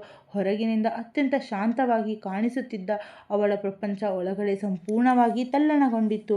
ಕೋಣೆಯ ಬಾಗಿಲು ಮುಚ್ಚುತ್ತಿದ್ದಂತೆ ಅವಳು ಕೆಲವು ಕ್ಷಣ ಅಲ್ಲೇ ಸ್ಥಿರವಾಗಿ ನಿಂತು ಬಿಟ್ಟಳು. ಅವಳ ಹೃದಯ ಇನ್ನೂ ಅತ್ಯಂತ ವೇಗವಾಗಿ ಬಡಿಯುತ್ತಿತ್ತು. ಇಂದು ನಡೆದು ಹೋದ ಪ್ರತಿಯೊಂದು ಘಟನೆಯೂ ಅವಳಿಗೆ ಯಾವುದೇ ಒಂದು ಕನಸಿನಂತೆ ಭಾಸವಾಗುತ್ತಿತ್ತು. ಅಷ್ಟರಲ್ಲೇ ಹಿಂದಿನಿಂದ ಅನುಪಮ ಕೋಣೆಯೊಳಗೆ ಬಂದರು. ಅವರ ಮುಖದಲ್ಲಿ ಆತಂಕ ಮತ್ತು ಗೊಂದಲ ಸ್ಪಷ್ಟವಾಗಿ ಕಾಣಿಸುತ್ತಿತ್ತು. ಸಿಂಧು, ಅವರ ಧ್ವನಿ ಸ್ವಲ್ಪ ನಡುಗುತ್ತಿತ್ತು. ನಾನು ನಿನಗೊಂದು ವಿಷಯ ಕೇಳಬೇಕು ಮಗಳೇ. ಸಿಂಧು ನಿಧಾನವಾಗಿ ಅವರ ಕಡೆ ನೋಡಿದಳು. ಅನುಪಮ ಕೆಲವು ಕ್ಷಣಗಳ ಕಾಲ ಅವಳನ್ನೇ ನೋಡುತ್ತಿದ್ದು ನಂತರ ನಿಧಾನವಾಗಿ ಕೇಳಿದರು. ಇವನೇನಾ ಆ ವಿಕ್ರಮ್ ಹೆಗಡೆ? ಆ ಪ್ರಶ್ನೆಯನ್ನು ಕೇಳುತ್ತಿದ್ದಂತೆ ಸಿಂಧುಳ ಉಸಿರಾಟ ಒಂದು ಕ್ಷಣ ಗಂಟಲಲ್ಲಿ ನಿಂತಂತಾಯಿತು. ಅವಳು ಕೆಲವು ಸೆಕೆಂಡ್ಗಳ ಕಾಲ ಕಣ್ಣುಗಳನ್ನು ಮುಚ್ಚಿಕೊಂಡಳು. ನಂತರ ಅತ್ಯಂತ ನಿಧಾನವಾಗಿ ಹೌದು ಎಂಬಂತೆ ತಲೆ ಆಡಿಸಿದಳು. ಹೌದು ಅಮ್ಮ. ಅನುಪಮ ಅವರ ಮುಖ ಒಮ್ಮೆಲೆ ಕಠಿಣವಾಯಿತು. ಹಾಗಾದರೆ ನೀನು ಮದುವೆಗೆ ಹೇಗೆ ಒಪ್ಪಿಕೊಂಡೆ ಮಗಳೇ? ಅವರ ಧ್ವನಿ ಈಗ ಗಾಬರಿ ಎದ್ದು ಕಾಣಿಸುತ್ತಿತ್ತು. ಅವನೇನಾದರೂ ನಿನಗೆ ಬೆದರಿಕೆ ಹಾಕಿದ್ದಾನೆಯೇ? ಇಂತಹ ದೊಡ್ಡ ದೊಡ್ಡ ಶ್ರೀಮಂತ ವ್ಯಕ್ತಿಗಳು ಏನೆಲ್ಲ ಮಾಡಲು ಸಾಧ್ಯವಿಲ್ಲ. ನೀನೇನಾದರೂ ಕಷ್ಟದಿಂದ? ಸಿಂಧು ತಕ್ಷಣವೇ ಅವರ ಮಾತನ್ನು ಅರ್ಧಕ್ಕೆ ಕತ್ತರಿಸಿದಳು. ಅವಳ ಕಣ್ಣುಗಳು ಪೂರ್ತಿಯಾಗಿ ತುಂಬಿ ಬಂದಿದ್ದವು. ಅಂಥದ್ದೇನೂ ಇಲ್ಲ ಅಮ್ಮ. ಅನುಪಮ ಆಶ್ಚರ್ಯದಿಂದ ಅವಳ ಕಡೆಗೆ ನೋಡಲಾರಂಭಿಸಿದರು. ಮರುಕ್ಷಣವೇ ಸಿಂಧುಳ ಕಣ್ಣುಗಳಿಂದ ಕಣ್ಣೀರು ಧಾರಾಕಾರವಾಗಿ ಹರಿಯಲಾರಂಭಿಸಿತು. ಅವಳು ನಿಧಾನವಾಗಿ ಅಲ್ಲೇ ನೆಲದ ಮೇಲೆ ಕುಳಿತು ಬಿಟ್ಟಳು. ಅನುಪಮ ತಕ್ಷಣ ಅವಳ ಹತ್ತಿರ ಬಂದು ಕುಳಿತರು. ಏನಾಯಿತು ಮಗಳೇ? ಸಿಂಧು ನಡುಗುವ ಕೈಗಳಿಂದ ತನ್ನ ಕಣ್ಣೀರನ್ನು ಒರೆಸಿಕೊಳ್ಳುತ್ತಾ ಹೇಳಿದಳು. ಅಮ್ಮ, ನಾನು ವಿಕ್ರಮ್ನನ್ನು ತುಂಬ ತಪ್ಪಾಗಿ ತಿಳಿದುಕೊಂಡಿದ್ದೆ. ಅವಳ ಧ್ವನಿ ಒಡೆಯಲಾರಂಭಿಸಿತು. ನಾನು ಯಾವಾಗಲೂ ಯೋಚಿಸುತ್ತಿದ್ದೆ, ಅವನು ಕೂಡ ಆ ಶ್ರೀಮಂತ ಹುಡುಗರ ಥರನೇ ಇರಬಹುದು, ಯಾರು ಒಂದು ರಾತ್ರಿ ಕಳೆದು ಎಲ್ಲವನ್ನ ಮರೆತು ಬಿಡುತ್ತಾರೋ ಎಂದು. ಆದರೆ ಸತ್ಯ ಬೇರೆಯದ್ದೇ ಇದೆ ಅಮ್ಮ. ಅನುಪಮ ಮೌನವಾಗಿ ಅವಳ ಮಾತುಗಳನ್ನು ಕೇಳುತ್ತಿದ್ದರು. ಸಿಂಧು ಅಳುತ್ತಾ ಇಡೀ ಕಥೆಯನ್ನು ಹೇಳಲಾರಂಭಿಸಿದರು. ಅಂದು ಆ ರಾತ್ರಿ ತನಗೆ ಹೇಗೆ ಮಾದಕ ವಸ್ತುಗಳನ್ನು ಕೊಡಲಾಗಿತ್ತು, ಹೇಗೆ ತನ್ನ ಪರಿಸ್ಥಿತಿ ಕೆಟ್ಟು ಹೋಗಿತ್ತು, ಆ ಸಮಯದಲ್ಲಿ ವಿಕ್ರಮ್ ಹೇಗೆ ತನ್ನನ್ನು ಆ ಅಸಭ್ಯ ಜನರಿಂದ ಕಾಪಾಡಿದ್ದನು, ಅವಳ ಮಾನವನ್ನು ಕಾಪಾಡಲು ಆತ ಹೇಗೆ ಅವಳನ್ನು ತನ್ನ ಕೋಣೆಗೆ ಕರೆದುಕೊಂಡು ಹೋಗಿದ್ದನು, ವೈದ್ಯರನ್ನು ಕರೆಸಿದ್ದು ಮತ್ತು ನಂತರ ಹೇಗೆ ಪರಿಸ್ಥಿತಿಯೇ ಇಬ್ಬರನ್ನು ಒಂದಾಗಿಸಿತ್ತು ಎಂಬುದನ್ನೆಲ್ಲ ವಿವರಿಸಿದಳು. ಅವಳ ಧ್ವನಿ ತೀವ್ರವಾಗಿ ನಡುಗುತ್ತಿತ್ತು. ಅಮ್ಮ, ಆತ ಬಯಸಿದ್ದರೆ ಆ ರಾತ್ರಿಯ ಪರಿಸ್ಥಿತಿಯ ದುರುಪಯೋಗ ಪಡೆದುಕೊಳ್ಳಬಹುದಿತ್ತು, ಆದರೆ ಆತ ಹಾಗೆ ಮಾಡಲಿಲ್ಲ. ಅವನು ನನ್ನನ್ನು ಕಾಪಾಡಲು ಪ್ರಯತ್ನಿಸುತ್ತಿದ್ದನು. ಆತ ಅದೇ ರಾತ್ರಿ ಮನಸ್ಸಿನಲ್ಲಿ ನನ್ನನ್ನು ತನ್ನ ಹೆಂಡತಿ ಎಂದು ಒಪ್ಪಿಕೊಂಡಿದ್ದನು. ಅನುಪಮ ಅವರ ಕಣ್ಣುಗಳು ಆಶ್ಚರ್ಯದಿಂದ ಇನ್ನೂ ದೊಡ್ಡದಾಗಿದ್ದವು. ಸಿಂಧು ಕಣ್ಣೀರು ಹಾಕುತ್ತಾ ಮುಂದುವರೆಸಿದಳು, ಮತ್ತು ಕಳೆದ 5 ವರ್ಷಗಳಿಂದ ಅವಳ ಧ್ವನಿ ಭಾರವಾಗಿತ್ತು. ಅವರು ನನ್ನನ್ನು ಪ್ರತಿಯೊಂದು ಜಾಗದಲ್ಲೂ ಹುಡುಕುತ್ತಿದ್ದಾರಂತೆ. ಅಮ್ಮ, ನಾನು ಎಲ್ಲಿದ್ದೇನೆ, ಹೇಗಿದ್ದೇನೋ, ಬದುಕಿದ್ದೇನೋ ಇಲ್ಲವೋ ಎಂಬುದು ಅವನಿಗೆ ಗೊತ್ತಿರಲಿಲ್ಲ. ಆದರೆ ಅವನು ಮಾತ್ರ ನನ್ನನ್ನು ಹುಡುಕುವ ಪ್ರಯತ್ನ ಎಂದಿಗೂ ಕೈಬಿಟ್ಟಿರಲಿಲ್ಲ. ಅನುಪಮ ಈಗ ಸಂಪೂರ್ಣವಾಗಿ ಸ್ತಬ್ಧರಾಗಿದ್ದರು. ಅವರ ತುಟಿಗಳು ನಡುಗುತ್ತಿದ್ದವು ಮತ್ತು ನಾನು ಸಿಂಧು ಬಿಕ್ಕಿ ಬಿಕ್ಕಿ ಅಳ್ಳಾರಂಭಿಸಿದಳು. ನಾನು ಅವನನ್ನು ಅಪರಾಧಿ ಎಂದು ಭಾವಿಸಿದ್ದೆ ಅಮ್ಮ. ಆತ ನನ್ನನ್ನು ಅವಮಾನಿಸುತ್ತಾನೆ, ನನ್ನ ಮಗುವಿನಿಂದ ಕಿತ್ತುಕೊಳ್ಳುತ್ತಾನೆ ಎಂದು ಯೋಚಿಸಿದ್ದೆ. ಆದರೆ ಅಮ್ಮ, ಆತ ಸ್ವಂತ 5 ವರ್ಷ ನನಗಾಗಿ ಒಳಗೊಳಗೆ ನರಕ ಯಾತನೆ ಅನುಭವಿಸಿದ್ದಾನೆ. ನನಗೊಂದು ಮಗುವಿದೆ. ಆ ಮಗುವಿಗೆ ಈಗ 5 ವರ್ಷವಾಗಿದೆ ಎಂಬುದು ಕೂಡ ಅವನಿಗೆ ತಿಳಿದಿರಲಿಲ್ಲ. ಮಗುವಿನ ಬಾಲ್ಯದಿಂದ ಆತ ಸಂಪೂರ್ಣವಾಗಿ ದೂರ ಉಳಿಯಬೇಕಾಗಿ ಬಂತು. ಅವನು ಕೂಡ ತುಂಬ ನೋವನ್ನು ತಂದಿದ್ದಾನೆ ಅಮ್ಮ. ಆ ಕೋಣೆಯಲ್ಲಿ ಅತ್ಯಂತ ಆಳವಾದ ನಿಶ್ಶಬ್ದ ಆವರಿಸಿತು. ಕೇವಲ ಸಿಂಧೂಳ ಅಳುವಿನ ಸದ್ದು ಮಾತ್ರ ಕೇಳಿಸುತ್ತಿತ್ತು. ಅನುಪಮ ಅವರ ಕಣ್ಣುಗಳಿಂದ ಈಗ ಕಣ್ಣೀರು ಉರುಳಲಾರಂಭಿಸಿತು. ಅವರು ತಕ್ಷಣವೇ ಪ್ರೀತಿಯಿಂದ ಮಗಳನ್ನು ತನ್ನ ಎದೆಗೆ ಹತ್ತಿರ ಸೆಳೆದುಕೊಂಡು, ಹೇ ಭಗವಂತ, ಅವರ ತುಟಿಗಳು ನಡುಗುತ್ತಿದ್ದವು. ಇಷ್ಟೆಲ್ಲ ನೋವನ್ನು ನೀನೊಬ್ಬಳೇ ಅನುಭವಿಸಿದ್ದೀಯ ಮಗಳೇ. ಸಿಂಧು ತಾಯಿಯ ಮಡಿಲಿನಲ್ಲಿ ಮುಖ ಮುಚ್ಚಿಕೊಂಡು ಜೋರಾಗಿ ಅಳಲಾರಂಭಿಸಿದಳು. ನಾನು ತುಂಬ ಸುಸ್ತಾಗಿ ಬಿಟ್ಟಿದ್ದೇನೆ ಅಮ್ಮ, ತುಂಬ ಅಂದರೆ ತುಂಬ ಸುಸ್ತಾಗಿದ್ದೇನೆ. ಅನುಪಮ ಅವಳನ್ನು ಇನ್ನೂ ಬಿಗಿಯಾಗಿ ಅಪ್ಪಿಕೊಂಡರು. ಅವಳ ಕಣ್ಣುಗಳಲ್ಲಿ ಇಂದು ಮೊದಲ ಬಾರಿಗೆ ವಿಕ್ರಮ್ ಹೆಗಡೆ ಬಗ್ಗೆ ಯಾವುದೇ ಭಯವಿರಲಿಲ್ಲ, ಬದಲಿಗೆ ಅತ್ಯಂತ ಗೌರವ ಮೂಡಿತ್ತು. ಬಹುಶಃ ಇಂದು ಅವರಿಗೆ ಮೊದಲ ಬಾರಿಗೆ ಅನಿಸುತ್ತಿತ್ತು, ತನ್ನ ಮಗಳ ಬದುಕು ಇನ್ನು ಮುಂದೆ ನಿಜವಾಗಿಯೂ ಹಸನಾಗಲಿದೆ ಎಂದು. ಮಧ್ಯಾಹ್ನದ 1 ಗಂಟೆಯ ಸಮಯವಾಗಿತ್ತು. ಮನೆಯ ಹೊರಗಡೆ ಕಾರು ಬಂದು ನಿಲ್ಲುವ ಸದ್ದು ಕೇಳಿಸುತ್ತಿದ್ದಂತೆ ನೀಲಿಮಾ ಅತ್ಯಂತ ಗಡಿಬಿಡಿಯ ಹೆಜ್ಜೆಗಳನ್ನಿಡುತ್ತಾ ಮುಖ್ಯ ಬಾಗಿಲಿನ ಕಡೆಗೆ ನಡೆದರು. ಅವರ ಮುಖದಲ್ಲಿ ವರ್ಷಗಳ ನಂತರ ತನ್ನ ಮಗಳು ಮನೆಗೆ ಬರುತ್ತಿದ್ದಾಳೆ ಎಂಬುವಂತಹ ಬಯಕೆ ಕಾಯುತ್ತಿರುವ ಒಬ್ಬ ತಾಯಿಯ ಅತ್ಯಂತ ಸುಂದರವಾದ ಸಂತೋಷವಿತ್ತು. ಮರುಕ್ಷಣವೇ ಬಾಗಿಲು ತೆರೆಯಿತು ಮತ್ತು ಎದುರಿಗೆ ನೀಯಾ ನಿಂತಿದ್ದಳು. ಹಗುರವಾದ ಗುಲಾಬಿ ಬಣ್ಣದ ಸುಂದರವಾದ ಉಡುಪಿನಲ್ಲಿ ಮತ್ತು ಮುಖದಲ್ಲಿ ಹೊಸ ವಧುವಿನ ಕಳೆ ಮತ್ತು ಕಣ್ಣುಗಳಲ್ಲಿ ಇನ್ನೂ ಅದೇ ಹಳೆಯ ತುಂಟತನವಿತ್ತು. ಅಮ್ಮ ಎಂದು ಕೂಗುತ್ತಾ ಅವಳು ಓಡಿ ಬಂದು ನೀಲಿಮಾ ಅವರ ಹೆಗಲ ಮೇಲೆ ತನ್ನ ತಲೆಯಿಟ್ಟು ನೀಲಿಮಾ ಅವರನ್ನು ಗಟ್ಟಿಯಾಗಿ ಅಪ್ಪಿಕೊಂಡಳು. ನೀಲಿಮಾ ಅವರ ಕಣ್ಣುಗಳು ತಕ್ಷಣವೇ ಆನಂದ ಬಾಷ್ಪದಿಂದ ತುಂಬಿ ಬಂದವು. ನನ್ನ ಕಂದ ಎಂದು ಹೇಳುತ್ತಾ ಅವಳನ್ನು ಎದೆಗೆ ಹತ್ತಿರ ಸೆಳೆದುಕೊಂಡರು. ಹಿಂದಿನಿಂದ ಬರುತ್ತಿದ್ದ ವಿಕ್ರಮ್ ಮುಖದಲ್ಲೂ ಒಂದು ರೀತಿಯ ನೆಮ್ಮದಿಯ ನಗು ಇತ್ತು. ಆನಂದರಾವ್ ಕೂಡ ಒಳಗಿನಿಂದ ಹೊರಗೆ ಬಂದರು. ಅರೆ ವಾ, ಮದುವೆಯಾದ ಮೇಲೆ ನನ್ನ ಮಗಳು ಇನ್ನೂ ಸುಂದರಿಯಾಗಿದ್ದಾಳಲ್ಲ. ನೀಯಾ ಜೋರಾಗಿ ನಕ್ಕಳು. ಪಪ್ಪಾ ಎಂದು ಹೇಳುತ್ತಾ ಅವಳು ಆನಂದರಾವ್ ಅವರನ್ನು ಪ್ರೀತಿಯಿಂದ ಅಪ್ಪಿಕೊಂಡಳು. ನೀಲಿಮಾ ತಕ್ಷಣ ಆರತಿ ತಟ್ಟೆ ತಂದು ಪ್ರೀತಿಯಿಂದ ತನ್ನ ಮಗಳಿಗೆ ಆರತಿ ಎತ್ತಿದರು. ನಂತರ ಅವಳಿಗೆ ದೃಷ್ಟಿ ತೆಗೆಯುತ್ತಾ ಹೇಳಿದರು, ಆ ದೇವರು ನನ್ನ ಮಗಳನ್ನು ಯಾವಾಗಲೂ ಸಂತೋಷದಿಂದಿಟ್ಟಿರಲಿ. ನೀಯಾ ಮುಗುಳ್ನಗುತ್ತಾ ತಲೆಯಾಡಿಸಿದಳು. ಆದರೆ ಮರುಕ್ಷಣವೇ ಅವಳ ದೃಷ್ಟಿ ವಿಕ್ರಮ್ ಮೇಲೆ ಬಿತ್ತು. ಇಂದು ಅವಳ ಅಣ್ಣನ ಮುಖದಲ್ಲಿ ಏನೋ ಒಂದು ವಿಭಿನ್ನವಾದ ಹೊಳಪಿತ್ತು. ಆತ ಒಳಗೊಳಗೆ ತುಂಬ ಸಂತೋಷವಾಗಿದ್ದಾನೆ ಎಂಬುದು ಸ್ಪಷ್ಟವಾಗಿ ತಿಳಿಯುತ್ತಿತ್ತು. ಅವಳು ತಕ್ಷಣವೇ ಕಣ್ಣುಗಳನ್ನು ಸಣ್ಣಗೆ ಮಾಡುತ್ತಾ ಸಂಶಯದಿಂದ ಕೇಳಿದಳು, ಏನೋ ವಿಷಯವಿದೆ, ಏನೋ ಗೊಂದಲದಲ್ಲಿದ್ದೆ ಇಲ್ಲಿ. ವಿಕ್ರಮ್ ತಕ್ಷಣ ಹುಬ್ಬುಗಳನ್ನು ಮೇಲೆತ್ತಿದನು. ಏನಂತೆ? ನೀನು ಇಂದು ಅತಿಯಾಗಿ ಸಂತೋಷವಾಗಿರುವಂತೆ ಕಾಣಿಸುತ್ತಿದ್ದೀಯ ಅಣ್ಣ. ನೀಯಾ ಸಂಶಯದ ದೃಷ್ಟಿಯಿಂದ ಅವನನ್ನು ನೋಡುತ್ತಾ ಹೇಳಿದಳು, ನೀನು ಇಷ್ಟೊಂದು ಸಂತೋಷವಾಗಿ ನನ್ನ ಮದುವೆಯಲ್ಲೂ ಇರಲಿಲ್ಲ ಅನಿಸುತ್ತದೆ. ವಿಕ್ರಮ್ ಹಗುರವಾಗಿ ನಕ್ಕನು. ನೀನು ಮೊದಲು ಹೋಗಿ ಫ್ರೆಶ್ ಆಗು, ಇಲ್ಲ ಮೊದಲು ಈ ವಿಷಯ ಏನೆಂದು ಹೇಳು ಎಂದು ಅವಳು ಹಠ ಹಿಡಿದಳು. ನನ್ನ ನಾಟಕದ ರಾಣಿ. ವಿಕ್ರಮ್ ಅವಳ ತಲೆಯ ಮೇಲೆ ಹಗುರವಾಗಿ ಒಂದು ಹೊಡೆತ ನೀಡುತ್ತಾ ಹೇಳಿದನು, ನಾನು ಸ್ವಲ್ಪ ಸಮಯದ ನಂತರ ಬರುತ್ತೇನೆ. ಮತ್ತು ಹೌದು, ಸಿದ್ಧವಾಗಿರು. ಇಂದು ನಿನ್ನನ್ನು ಒಬ್ಬ ಅತ್ಯಂತ ವಿಶೇಷವಾದ ವ್ಯಕ್ತಿಯನ್ನು ಭೇಟಿಯಾಗಿಸಲು ಕರೆದುಕೊಂಡು ಹೋಗುತ್ತೇನೆ. ನೀಯಾ ತಕ್ಷಣವೇ ಉತ್ಸಾಹದಿಂದ ಕೇಳಿದಳು, ಯಾರು ಅವರು? ಆದರೆ ವಿಕ್ರಮ್ ನಗುತ್ತಲೇ ಅಲ್ಲಿಂದ ಹೊರ ನಡೆದನು. ಅದೆಲ್ಲ ಅಚ್ಚರಿ. ಇಷ್ಟು ಹೇಳಿ ಅವನು ಕಾರಿನ ಕೀಲಿಯನ್ನು ಎತ್ತಿಕೊಂಡು ಹೊರಗಡೆ ನಡೆದನು. ನಿಯಾ ಕೆಲವು ಸೆಕೆಂಡ್ಗಳ ಕಾಲ ಕೇವಲ ಬಾಗಿಲಿನ ಕಡೆಗೆ ನೋಡುತ್ತಾ ನಿಂತಿದ್ದಳು. ನಂತರ ತಕ್ಷಣವೇ ತಿರುಗಿ ನೀಲಿಮಾ ಅವರ ಬಳಿ ಬಂದು ಅಮ್ಮ. ಅವಳ ಕಣ್ಣುಗಳು ಕುತೂಹಲದಿಂದ ಮಿನುಗುತ್ತಿದ್ದವು. ಅಣ್ಣ ಯಾರ ಬಗ್ಗೆ ಮಾತನಾಡುತ್ತಿದ್ದಾನೆ? ಇಂದು ಆತ ಇಷ್ಟೊಂದು ಸಂತೋಷವಾಗಿರಲು ಕಾರಣವೇನು? ನೀಲಿಮಾ ಹಗುರವಾಗಿ ನಸುನಕ್ಕರು. ನಿನ್ನ ಅಣ್ಣನ ಸಂತೋಷದ ವಿಷಯವನ್ನು ಕೇಳಿದರೆ ನೀನು ಕೂಡ ತುಂಬ ಸಂತೋಷ ಪಡುತ್ತೀಯ ಮಗಳೇ. ದಯವಿಟ್ಟು ಅಮ್ಮ, ನನಗೆ ಈ ರೀತಿಯ ಒಗಟನ್ನು ಹಾಕಬೇಡಿ. ನೇರವಾಗಿ ಹೇಳಿ. ನಾನು ಎಲ್ಲೂ ಒಗಟು ಹಾಕುತ್ತಿಲ್ಲ ಮಗಳೇ, ನೀಲಿಮಾ ತುಂಟತನದಿಂದ ಹೇಳಿದರು. ನಿಜ ಏನೆಂಬುದು ನಿನ್ನ ಅಣ್ಣನೇ ಬಂದು ಹೇಳುತ್ತಾನೆ. ಅವನು ನನಗೆ ಈ ವಿಷಯವನ್ನು ನಿನಗೆ ಹೇಳದಂತೆ ತಡೆದಿದ್ದಾನೆ. ನಿಯಾ ಮುಖ ಸಿಂಡರಿಸಿಕೊಂಡಳು. ಇದು ಅನ್ಯಾಯ ಅಮ್ಮ. ಅಯ್ಯೋ ಇರಲಿ ಬಿಡು. ನಿಯಾ ಜೋರಾಗಿ ನಗುತ್ತಾ ಹೇಳಿದರು. ಬಸ್ ಇಷ್ಟನ್ನು ಮಾತ್ರ ತಿಳಿದುಕೊಳ್ಳಿ, ನಿನ್ನ ಅಣ್ಣನ ಬದುಕಿನಲ್ಲಿ ಯಾರೋ ಬರಲಿದ್ದಾರೆ. ಅವಳನ್ನು ನೀನು ಕೂಡ ತುಂಬ ಪ್ರೀತಿಸ್ತೀಯ. ನಿಯಾಗೆ ಏನೂ ಪೂರ್ತಿ ಅರ್ಥವಾಗಲಿಲ್ಲ. ನಿಜ ಅಂದರೆ ಅವಳ ಒಳಗಿದ್ದ ಕುತೂಹಲ ಮಾತ್ರ ಇನ್ನೂ 10 ಪಟ್ಟು ಹೆಚ್ಚಾಗಿತ್ತು. ಇನ್ನೊಂದೆಡೆ ವಿಕ್ರಮ್ ಸಮರ್ನ ಶಾಲೆಗೆ ಹೊರಗಡೆ ಬಂದು ನಿಂತಿದ್ದನು. ಶಾಲೆಯ ಬೆಲ್ ಆಗಿ ಮಕ್ಕಳು ಹೊರಗೆ ಬರುತ್ತಿದ್ದಂತೆ ಸಮರ್ನ ದೃಷ್ಟಿ ವಿಕ್ರಮ್ನ ಮೇಲೆ ಬಿತ್ತು. ಅವನು ಸಂತೋಷದಿಂದ ಜೋರಾಗಿ ಕೂಗುತ್ತಾ ಅವನ ಕಡೆಗೆ ಓಡಿ ಬಂದನು. ಅಂಕಲ್. ಮರುಕ್ಷಣವೇ ಸಮರ್ ವಿಕ್ರಮ್ನ ಮಡಿಲಿನಲ್ಲಿದ್ದನು. ವಿಕ್ರಮ್ ಅವನನ್ನು ತನ್ನ ಎದೆಗೆ ಬಿಗಿಯಾಗಿ ಹತ್ತಿರ ಸೆಳೆದುಕೊಂಡನು. ಪ್ರತಿ ಬಾರಿಯಂತೆ ಇಂದು ಕೂಡ ಅವನ ಎದೆಯ ಆಳದಲ್ಲಿ ಒಂದು ವಿಚಿತ್ರವಾದ ನೋವಿನ ಕಳವಳ ಮೂಡಿತ್ತು. ನನ್ನ ಮಗು, ನನ್ನ ಸ್ವಂತ ಮಗು. ಆದರೆ ಈ ಬಾರಿ ಈ ನೋವಿನ ಜೊತೆಗೆ ಒಂದು ಪರಮ ನೆಮ್ಮದಿಯೂ ಇತ್ತು. ಇನ್ನು ಮುಂದೆ ಅವನು ತನ್ನ ಮಗನಿಂದ ದೂರವಿರಬೇಕಾದ ಪರಿಸ್ಥಿತಿ ಇರಲಿಲ್ಲ. ಇಂದು ನೀವು ನನ್ನನ್ನು ಕರೆದುಕೊಂಡು ಹೋಗಲು ಬಂದಿದ್ದೀರಾ? ಸಮರ್ ಅತ್ಯಂತ ಉತ್ಸಾಹದಿಂದ ಕೇಳಿದನು. ಹೌದು ನನ್ನ ಚಿಕ್ಕ ಗೆಳೆಯ, ವಿಕ್ರಮ್ ಅವನ ಕೆನ್ನೆಯನ್ನು ಸವರುತ್ತಾ ಹೇಳಿದರು. ನನ್ನ ಗೆಳೆಯ ನನ್ನನ್ನು ನೆನಪಿಸಿಕೊಂಡ ಮೇಲೆ ನಾನು ಬರದೇ ಇರಲು ಸಾಧ್ಯವೇ? ಸಮರ್ ಅವನ ಮಾತುಗಳನ್ನು ಕೇಳಿ ಖುಷಿಯಿಂದ ಜೋರಾಗಿ ನಕ್ಕನು. ಇಡೀ ದಾರಿಯುದ್ದಕ್ಕೂ ಸಮರ್ ನಿರಂತರವಾಗಿ ಏನನ್ನೋ ಮಾತನಾಡುತ್ತಲೇ ಇದ್ದನು ಮತ್ತು ವಿಕ್ರಮ್ ಕೇವಲ ನಗುತ್ತಾ ಅವನ ಮಾತುಗಳನ್ನು ಆಲಿಸುತ್ತಿದ್ದನು. ಮನೆ ತಲುಪುತ್ತಿದ್ದಂತೆ ಸಮರ್ ವಿಕ್ರಮ್ನ ಕೈಯನ್ನು ಗಟ್ಟಿಯಾಗಿ ಹಿಡಿದುಕೊಂಡನು. ಇಂದು ನೀವು ಎಲ್ಲಿಗೂ ಹೋಗಬಾರದು, ಇಲ್ಲೇ ಇರಬೇಕು, ದಯವಿಟ್ಟು. ವಿಕ್ರಮ್ ಕೆಲವು ಕ್ಷಣ ಆ ಪುಟ್ಟ ಮುಗ್ಧ ಕಣ್ಣುಗಳಲ್ಲಿ ನೋಡುತ್ತಿದ್ದನು. ಆ ಕಣ್ಣುಗಳಲ್ಲಿ ತನಗಾಗಿ ಅಷ್ಟೊಂದು ಆಪ್ತತೆ ಇರುವುದು ನೋಡಿ ಅವನಿಗೆ ಇಲ್ಲ ಎಂದು ಹೇಳಲು ಸಾಧ್ಯವೇ ಆಗಲಿಲ್ಲ.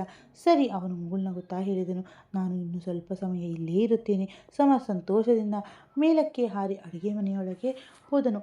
ಒಳಗಡೆ ಅಡುಗೆ ಮನೆಯಲ್ಲಿ ಸಿಂಧು ಇದ್ದಳು. ವಿಕ್ರಮ್ ಒಳಗಡೆ ಬರುತ್ತಿದ್ದನ್ನು ನೋಡುತ್ತಿದ್ದಂತೆ ಅವಳ ಎದೆಯ ಬಡಿತ ಮತ್ತೆ ಸ್ವಲ್ಪ ತೀವ್ರವಾಯಿತು.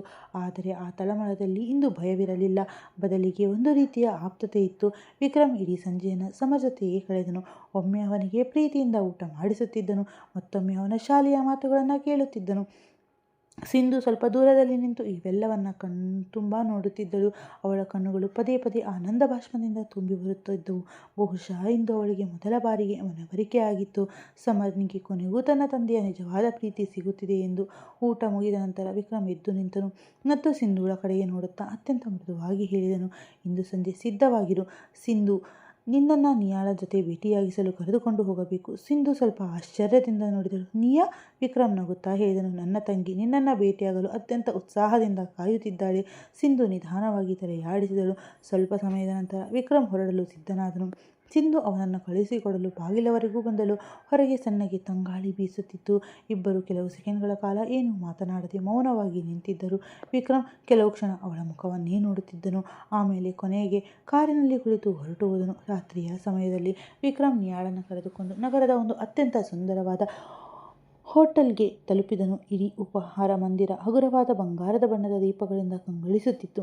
ನಿಯಾ ದಾರಿಯುದ್ದಕ್ಕೂ ನೂರಾರು ಪ್ರಶ್ನೆಗಳನ್ನು ಕೇಳುತ್ತಲೇ ಬಂದಿದ್ದಳು. ಆದರೆ ವಿಕ್ರಮ್ ಕೇವಲ ನಗುತ್ತಾ ವಿಷಯವನ್ನು ದಾಟಿಸುತ್ತಿದ್ದನು. ಅಷ್ಟರಲ್ಲಿ ಅವನ ದೃಷ್ಟಿ ದೂರದ ಟೇಬಲ್ ಮೇಲೆ ಕುಳಿತಿದ್ದ ಸಿಂಧೂಳ ಮೇಲೆ ಬಿತ್ತು. ಹಗುರವಾದ ನೀಲಿ ಬಣ್ಣದ ಸುಂದರ ಉಡುಪಿನಲ್ಲಿ ಅವಳು ಅತ್ಯಂತ ಶಾಂತವಾಗಿ ಮತ್ತು ದೇವತೆಯಂತೆ ಕಾಣಿಸುತ್ತಿದ್ದಳು. ವಿಕ್ರಮ್ ಕೆಲವು ಸೆಕೆಂಡ್ಗಳ ಕಾಲ ಅವಳನ್ನೇ ನೋಡುತ್ತಿದ್ದನು. ಆಮೇಲೆ ನಿಯಾಳನ್ನು ಕರೆದುಕೊಂಡು ಅವಳ ಟೇಬಲ್ ಕಡೆಗೆ ನಡೆದನು. ಅಲ್ಲಿ ಹೋಗುತ್ತಿದ್ದಂತೆ ನಿಯಾಳ ದೃಷ್ಟಿ ಸಿಂಧೂಳ ಮೇಲೆ ಬಿದ್ದುತ್ತಿದ್ದಂತೆ ಅವಳು ಒಮ್ಮೆಲೆ ಅತ್ಯಂತ ಆಶ್ಚರ್ಯದಿಂದ ಬೆಚ್ಚಿಬಿದ್ದಳು. ಸಿಂಧು ಅಕ್ಕ! ಅವಳ ಮುಖದಿಂದ ತಾನಾಗಿಯೇ ಉದ್ಗಾರ ಹೊರಗೆ ಬಂದಿತ್ತು. ಇದು ಎಂತಹ ದೊಡ್ಡ ಕಾಕತಾಳೀಯ ಅಲ್ವೇ? ನಾವು ಅಣ್ಣನ ಪ್ರೀತಿಯನ್ನು ಭೇಟಿಯಾಗಲು ಬಂದೆವು, ಆದರೆ ನೀವು ಇಲ್ಲಿ ಸಿಕ್ಕಿಬಿಟ್ಟಿರಿ.